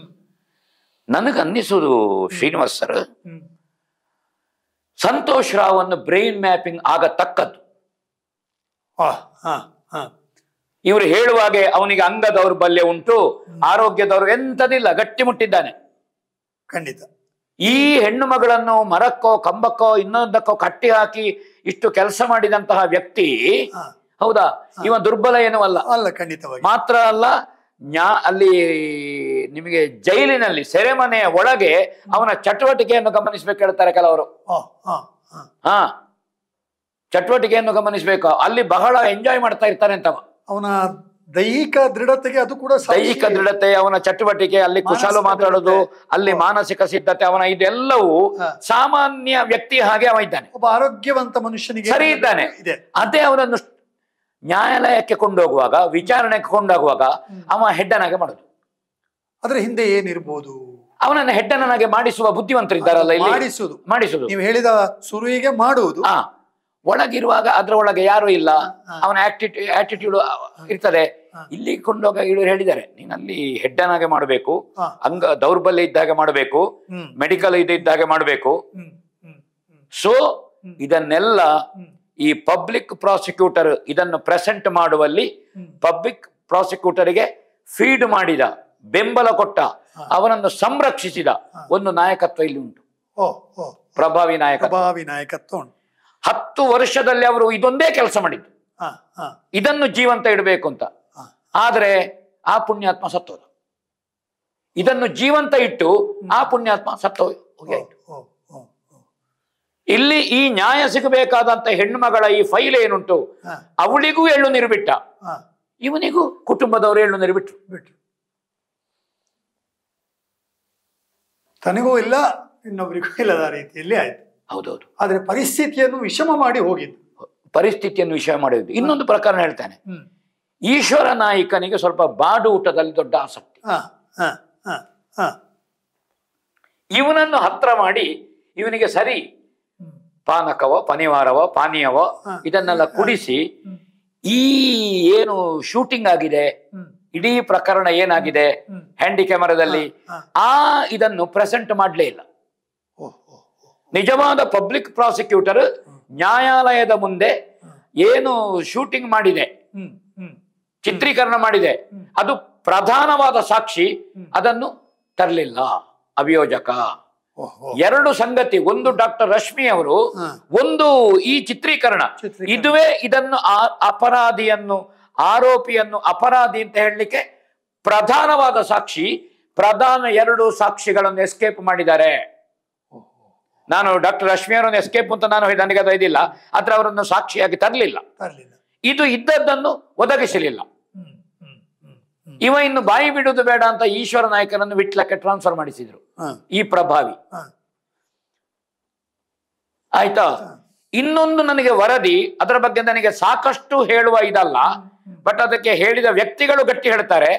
ಅವನಿಗೆ ಬಾಡೂಟದ ಸಂದರ್ಭದಲ್ಲಿ ಅವನ ಆಸಕ್ತಿಯ ಪಾನೀಯದಲ್ಲಿ ವಿಷ ಬೆರೆಸಿ ಕುಡಿಸಿದ್ದಾರೆ, ಹಾಗೆ ಅವ ಸತ್ತದ್ದು ಅಂತ ನನಗೆ ವರದಿ ಉಂಟು ವಿಟ್ಲದಿಂದ. ಅಲ್ಲಿ ಆ ಒಂದು ಸಾಕ್ಷಿಯನ್ನು ಕೂಡ ಈಶ್ವರ ನಾಯ್ಕ ಎಲ್ಲಿಯಾದ್ರೂ ಸಾಕ್ಷಿ ಹೇಳಿದ್ರೆ ಅವನೆಲ್ಲ ಶೂಟಿಂಗ್ ಮಾಡಿದ್ದು, ಅವನನ್ನು ಬಾಡೂಟದ ಜೊತೆಗೆ ಪಾನೀಯದಲ್ಲಿ ವಿಷ ಬೆರೆಸಿ ಕುಡಿಸಿದ್ದಾರೆ. ಅವನಿಗೇನೋ ಹೊಟ್ಟೆ ಒಳಗೆ ಗಿಲ್ಸರ ಏನೋ ರೋಗ ಅಂತ ಮತ್ತೆ ಮೆಡಿಕಲ್ ರಿಪೋರ್ಟ್ ಮಾಡಿಸಿದ್ದಾರೆ. ಅದು ಇವರಿಗೆ ಅದರಲ್ಲಿ ಬಹಳ ಇದ್ದಾರೆ, ಇವರು ಇದನ್ನೇ ಮಾಡ್ತಾ ಹೋದ್ದು. ನಿಸ್ಸೀಮರು ಅಲ್ವಾ? ಅಲ್ಲಿಯವರೆಗೆ ವರದಿ ಇತ್ತೀಚೆಗೆ ಬಂದಿದೆ. ಈಗ ಬ್ರೈನ್ ಮ್ಯಾಪ್ ಅಲ್ಲಿಗೆ ಬರುವುದೆಲ್ಲ ಮಾಡಿದ್ರೆ, ಬ್ರೈನ್ ಮ್ಯಾಪ್ ಒಂದು ಪ್ರದಾನ ಮಾಡಬೇಕಂತ ಸಂತೋಷ ರಾವ್, ಅದ್ರಲ್ಲಿ 2 ಮಾತಿಲ್ಲ. ನಂಬರ್ 1 ಸಂಶಯವಿಲ್ಲ, ಮಾಡೋಣ. ಯಾಕಂದ್ರೆ ಅವನ ಬಿಡುಗಡೆ ಆದ ಕೂಡಲೇ ಸೆಲೆಬ್ರಿಟಿ ಮಾಡಿಲ್ಲ ಅವನನ್ನು, ಅವನ ಪಾದ ತೊಳೆದು ತೀರ್ಥ ಅಂತ ನೀರು ಕುಡಿದಿದ್ದಾರೆ. ಯಾಕೆ ನೀರು ಕುಡಿದ್ರು ಅಂದ್ರೆ ಇವರಿಗೆ ಲಕ್ಷ್ಮಿ ಹರಿದು ಬಂದದ್ದು. ಹಾಗೆ ಅವನು ನನಗೆ ನಾಳೆ ಒಂದು ದೇವರ ಮಂಟಪದಲ್ಲಿ ಮೂರ್ತಿ ಮಾಡಿ ಇವರಿಟ್ಟರು ತಪ್ಪಲ್ಲ. ಹೌದೌದು, ಇವರಿಗೆ ಅವ ದೇವರಾಗಿ ಹೋಗಿದ್ದಾನೆ ಅಲ್ವಾ? ಬೇಕಾದದ್ದನ್ನು ಬೇಕಾದಾಗ ಬೇಕಾದಷ್ಟು. ಹೌದೌದು, ಅವ ಎಲ್ಲಾ ನಾಟಕ ಮಾಡಿದ್ದಾನೆ. ಹೌದಾ? ಇವ ನಾಯಕನಾಗಿ ಕಾಣುವ ವಿಲನ್. ಕೆಲವು ಸಿನಿಮಾದಲ್ಲಿ ಬರ್ತದೆ, ಸರಿ ಫಾಲೋ ಮಾಡಿದ್ದಾರೆ ಇವರು. ಒಂದವನೇ ನನಗೆ ಕಾಣುವುದು. ಇನ್ನೊಂದು 2-3 ಜನ ಇದ್ದಾರೆ ಈ ನ್ಯಾಯಕ್ಕಾಗಿ ಹೋರಾಡುತ್ತೇವೆ ಹೇಳುವಂತಹ ಮುಖ್ಯರು. ಆದ್ರೆ ಒಂದು ಗಮನಿಸಿ, ಒಬ್ಬರ ಹೇಳಿಕೆಗೆ ಇನ್ನೊಬ್ಬರ ಹೇಳಿಕೆಗೆ ತಾಳೆ ಬೀಳುವುದಿಲ್ಲ. ಒಬ್ಬ ಹೇಳಿಕೆ ಬೇರೆ ಹೇಳುದು, ಇನ್ನೊಬ್ರು ಬೇರೆ ಹೇಳುದು. ಯಾಕೆಂದ್ರೆ ಎಲ್ಲಾ ಸಂದರ್ಭದಲ್ಲಿ ಇವರು ಸಮಾನ ಆಸಕ್ತಿಯಿಂದ ಒಟ್ಟು ಸೇರಿದ್ರು. ಸಮಾನ ಪ್ರಮುಖ ಹೋರಾಟಗಾರರೇ ಇತ್ತೀಚೆಗೆ ಹೇಳಿದ್ರು ಇದರಲ್ಲಿ ಎಲ್ಲರೂ ದುಡ್ಡು ಮಾಡಿದ್ದಾರೆ ಅಂತ. ಹೇಳಿದ್ದಾರೆ ಅವರು, ಎಲ್ಲರೂ ದುಡ್ಡು ಮಾಡಿದ್ದಾರೆ ಅಂತ ಅವರು ಹೇಳಿದ್ದಾರೆ, ಒಪ್ಪಿಕೊಂಡಿದ್ದಾರೆ. ಹೌದೌದು, ಇದು ಒಂದೇ ಕೆಚ್ಚಲಿನಲ್ಲಿ 4 ಮೊಲೆ ಉಂಟಲ್ಲ ಹಸು, ಈ 4 ಮಂದಿಗೂ ತಂಬಿ ಹಿಡ್ಕೊಂಡೇ ತಡಿದೆ. ಕರು ಒಂದೇ ಇರುವುದು, ಅದನ್ನೇ ತಡಿದೆ ಇವರು ಹಿಡ್ಕೊಂಡಲ್ಲಿ. ಹೌದಾ? ಹಾಗೆ ಅವರನ್ನು ಬ್ರೈನ್ ಮ್ಯಾಪಿಂಗ್ ಮಾಡಿದ್ರೆ ಏನು? ಸಂತೋಷ್ ರಾವ್ ಜೊತೆಗೆ ಇವರನ್ನು, ಹೌದೌದು, ಈ ಮೊಟ್ಟೆಣ್ಣ ಕಿಟ್ಟಣ್ಣ ಮಟ್ಟಣ್ಣ ಅಂತ ಇದ್ದಾರಲ್ಲ ಅಣ್ಣಗಳು, ಇವರನ್ನು ಬ್ರೈನ್ ಮ್ಯಾಪಿಂಗ್ ಮಾಡಿಬಿಡುದಕ್ಲಾಗಿ ಸ್ವಇಚ್ಛೆಯಿಂದ. ಈಗ ನಾನು ತಯಾರಿದ್ದೇನೆ, ನಾನು ಬ್ರೈನ್ ಮ್ಯಾಪಿಂಗ್ಗೆ ತಯಾರಿದ್ದೇನೆ. ಉದಾಹರಣೆಗೆ ಹೇಳಿದ್ ನಾನು ಹೌದೌದು. ಮುಕ್ತವಾಗಿ ನೋಡ ಹೇಳಿ, ನಾವು ಬ್ರೈನ್ ಮ್ಯಾಪಿಂಗ್ ತಯಾರಿದ್ದೇವೆ ಅಂತ ಮುಕ್ತವಾಗಿ ಹೇಳಿ. ಈಗ ಇವರು ಬ್ರೈನ್ ಮ್ಯಾಪ್ ಅನ್ನು ಮುಕ್ತವಾಗಿ ಮಾಡಿಸಿಕೊಳ್ಳಿಲ್ವಾ? ಮೂವರು ಹುಡುಗರು ಕೂಡ ಬಹಳ ಅಮಾಯಕರು. ಹೌದು, ಅಮಾಯಕರು. ನಾನು ಅವರನ್ನು ಸಮರ್ಥಿಸಿ ಕೇಳುವುದಲ್ಲ, ಯಾವುದೇ ಅಂಜಿಕೆ ಇಲ್ಲದೆ ಅವರು ಮಾಡಿಸಿದ್ದಾರೆ. ನಾವು ಇನ್ನು ಅವರ ಮೇಲೆ ಆರೋಪ ಮಾಡೋದಕ್ಕೆ ಅರ್ಥ ಉಂಟಾ? ಅರ್ಥ ಇಲ್ಲ. ನಿಧಿ ಎಲ್ಲಿ ಬಿದ್ದೋಗಿದೋ ಅಲ್ಲಿಯೇ ಹುಡುಕುವಂತ ಕಾರ್ಯಗಳಾಗಬೇಕು ಅಂತ ಹೇಳುವಂಥದ್ದು ನಿಮ್ಮ ಮಾತಿನ ಅರ್ಥ. ಹೌದು. ಸಂತೋಷ್ ರಾಮ್ ಅಂತ ಹೇಳುವಂಥದ್ದು ಅಲ್ಲಿ ಬ್ರೈನ್ ಮಾಪ್ ಮಾಡಿದ್ರೆ ಇದಕ್ಕೊಂದು ತಾರ್ಕಿಕ ಅಲ್ಲ, ಇದು ಅಲ್ಲಿಗೆ ಮುಗಿಯಿತು, ಪ್ರಕರಣ ಮುಗಿಯಿತು, ಕ್ಲೋಸ್ ಮಾಡು. ಇದನ್ನು ಕ್ಲೋಸ್ ಮಾಡಬೇಕು ಅಂತ ಇಲ್ವಾ? ಇಲ್ಲ. ಉದ್ಯಮ ಅಂಗಡಿ ಬಾಗಿಲು ಹಾಕೋದಲ್ಲ, ಉದ್ಯಮ ಆಗಿದೆ ಇದು. ಇಲ್ಲದೆ ಯಾರು ಹಮ್ಮೀರ ಸಮೀರನ ಎಂತದವ, ಯಾರವ ಕ್ಷೇತ್ರದ ಬಗೆಗೆ, ಅಲ್ಲಿರುವ ದಾನ ಧರ್ಮದ ಬಗೆಗೆ ಒಂದು ದಿವಸ ಬಂದು ಒಂದು ಮಧ್ಯಾಹ್ನ ಊಟ ಮಾಡಿದ್ರೆ ಸಾಕವ, ಅಲ್ಲಿ ಏನು ಅಂತ ಗೊತ್ತಾಗ್ತದೆ. ಇದು ಎಲ್ಲಿಯೋ ಒಂದು ಕೂತುಕೊಂಡು ಕತ್ತಲೆ ಕೋಣೆಯೊಳಗೆ ಈಗಿನ ಈ ತಾಂತ್ರಿಕ ವ್ಯವಸ್ಥೆಯನ್ನು ಬಳಸಿಕೊಂಡು, ಹೌದಾ? ಹಾಗಾದ್ರೆ ಯಾರು ಮೊನ್ನೆಗೆ ಫೋಟೋ ಬಂತು, ಮೊಟ್ಟೆಣ್ಣನ ಒಟ್ಟಿಗೆ ಹೆಗಲಿಗೆ ಕೈ ಹಾಕಿ ಫೋಟೋ ಬಂತು. ಸೊ ಇವ ಅದನ್ನೇ ಮಾಡಿದ್ದು.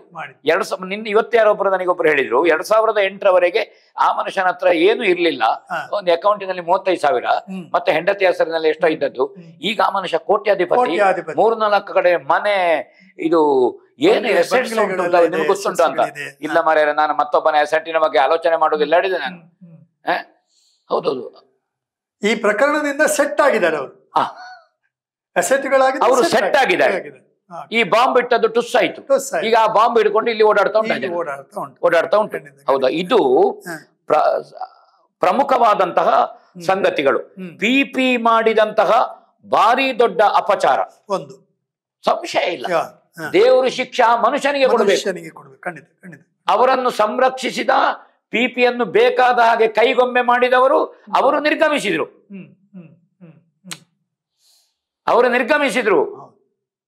ಅವರು ಒಳ್ಳೆ ಹೆಸರು ತಕೊಳ್ಳಿಲ್ಲ. ಅವರು ಕ್ಷೇತ್ರದಿಂದ ದೊಡ್ಡ ಪ್ರಯೋಜನ ಪಡೆದವರು. ನಾವಿನ್ನೂ ಅವರು ನಿರ್ಗಮಿಸಿದ ಮೇಲೆ ನಾವು ಯಾಕೆ ಮಾತಾಡಬಾರ್ದು? ಶ್ರೀರಾಮಚಂದ್ರಮ್ಮ ವಿಭೀಷಣನಿಗೊಂದು ಹೇಳ್ತಾನೆ, ದ್ವೇಷಗಳು ಸಾವಿನಲ್ಲಿ ಪರ್ಯಾವಸಾನಗೊಳ್ಳುತ್ತದೆ ಅಂತ. ಮರಣ ಅಂತಾನೆ ವೈರಾಣಿ, ವೈರಗಳು ಮರಣದಲ್ಲಿ ಪರ್ಯಾವಸಾನಗೊಳ್ಳುತ್ತದೆ ಅಂತ. ನಾನು ಇಷ್ಟಪಡುವುದಿಲ್ಲ ಆ ವ್ಯಕ್ತಿಯನ್ನು ಹೇಳಲಿಕ್ಕೆ, ಹೆಸರು ಹೇಳಲಿಕ್ಕೆ ಇಷ್ಟಪಡುವುದಿಲ್ಲ. ಆದ್ರೆ ಅವರು ಬಹಳ ಒಂದು ಅವರ ಇಳಿ ವಯಸ್ಸಿನಲ್ಲಿ ತಪ್ಪು ಮಾಡಿದ್ರು. ಯಾಕೆ ಮಾಡಿದ್ರು ಅಂತ ನನಗೆ ಗೊತ್ತಿಲ್ಲ. ಒಂದು 2-3 ಜನರ ಒಳಗೆ ಪ್ರತಿ ದಿವಸ 40 ಸಲ 10, 20, 30, 40 ನಿಮಿಷ ಫೋನ್ನಲ್ಲಿ ಆ ಸಂದರ್ಭದಲ್ಲಿ ಮಾತಾಡಿಕೊಂಡದ್ದು ಕಾಲ್ ಹಿಸ್ಟ್ರಿಯಲ್ಲಿ ಗೊತ್ತಾಗಿದೆ. ಎಲ್ಲ ಇವರಿಗೆ ಪೂರಕವಾಗಿ ಅಂದ್ರೆ ಇದನ್ನು ಜೀವಂತ ಈ ಹೋರಾಟಗಾರರ ಅದರ ಮುಖ್ಯಸ್ಥರ, ಇನ್ನು ಈ ಮಹಾನುಭಾವನ, ಇನ್ನು ಅನ್ಯರು ಒಂದು 2-3 ಜನ ಪ್ರತಿ ದಿವಸ 10 ನಿಮಿಷ, 20 ನಿಮಿಷ, 30 ನಿಮಿಷ, 40 ನಿಮಿಷ ಮಾತಾಡಿದ್ದು ಕಾಲ್ ಹಿಸ್ಟ್ರಿಯಲ್ಲಿ ಗೊತ್ತಾಗಿದೆ. ಬೇರೆ ಯಾವ ಸಂದರ್ಭದಲ್ಲಿ ಅವರು ಮಾತಾಡಿದ್ದಿಲ್ಲ. ಈ ಪ್ರಕರಣದ ಸಂದರ್ಭದಲ್ಲಿ ಅವರು ಮಾತಾಡಿದ್ದುಂಟು. ಈಗ ನಿತ್ಯ ಒಬ್ಬರಂತ ಮಾತಾಡೋದು ಏನು ವ್ಯವಹಾರ ಅಂತ. ಸೊ ಈ ವ್ಯವಹಾರವನ್ನು ಕುದುರಿಸಲಿಕ್ಕೆ ಅಷ್ಟು ಕೆಲಸ, ತನ್ನ ವೈಯಕ್ತಿಕ ಹಿತಾಸಕ್ತಿಗೆ ಪೂರಕವಾಗಿ ಮಾಡುವ ಒಂದು ಕಾರ್ಯಯೋಜನೆ. ಹೌದೌದು.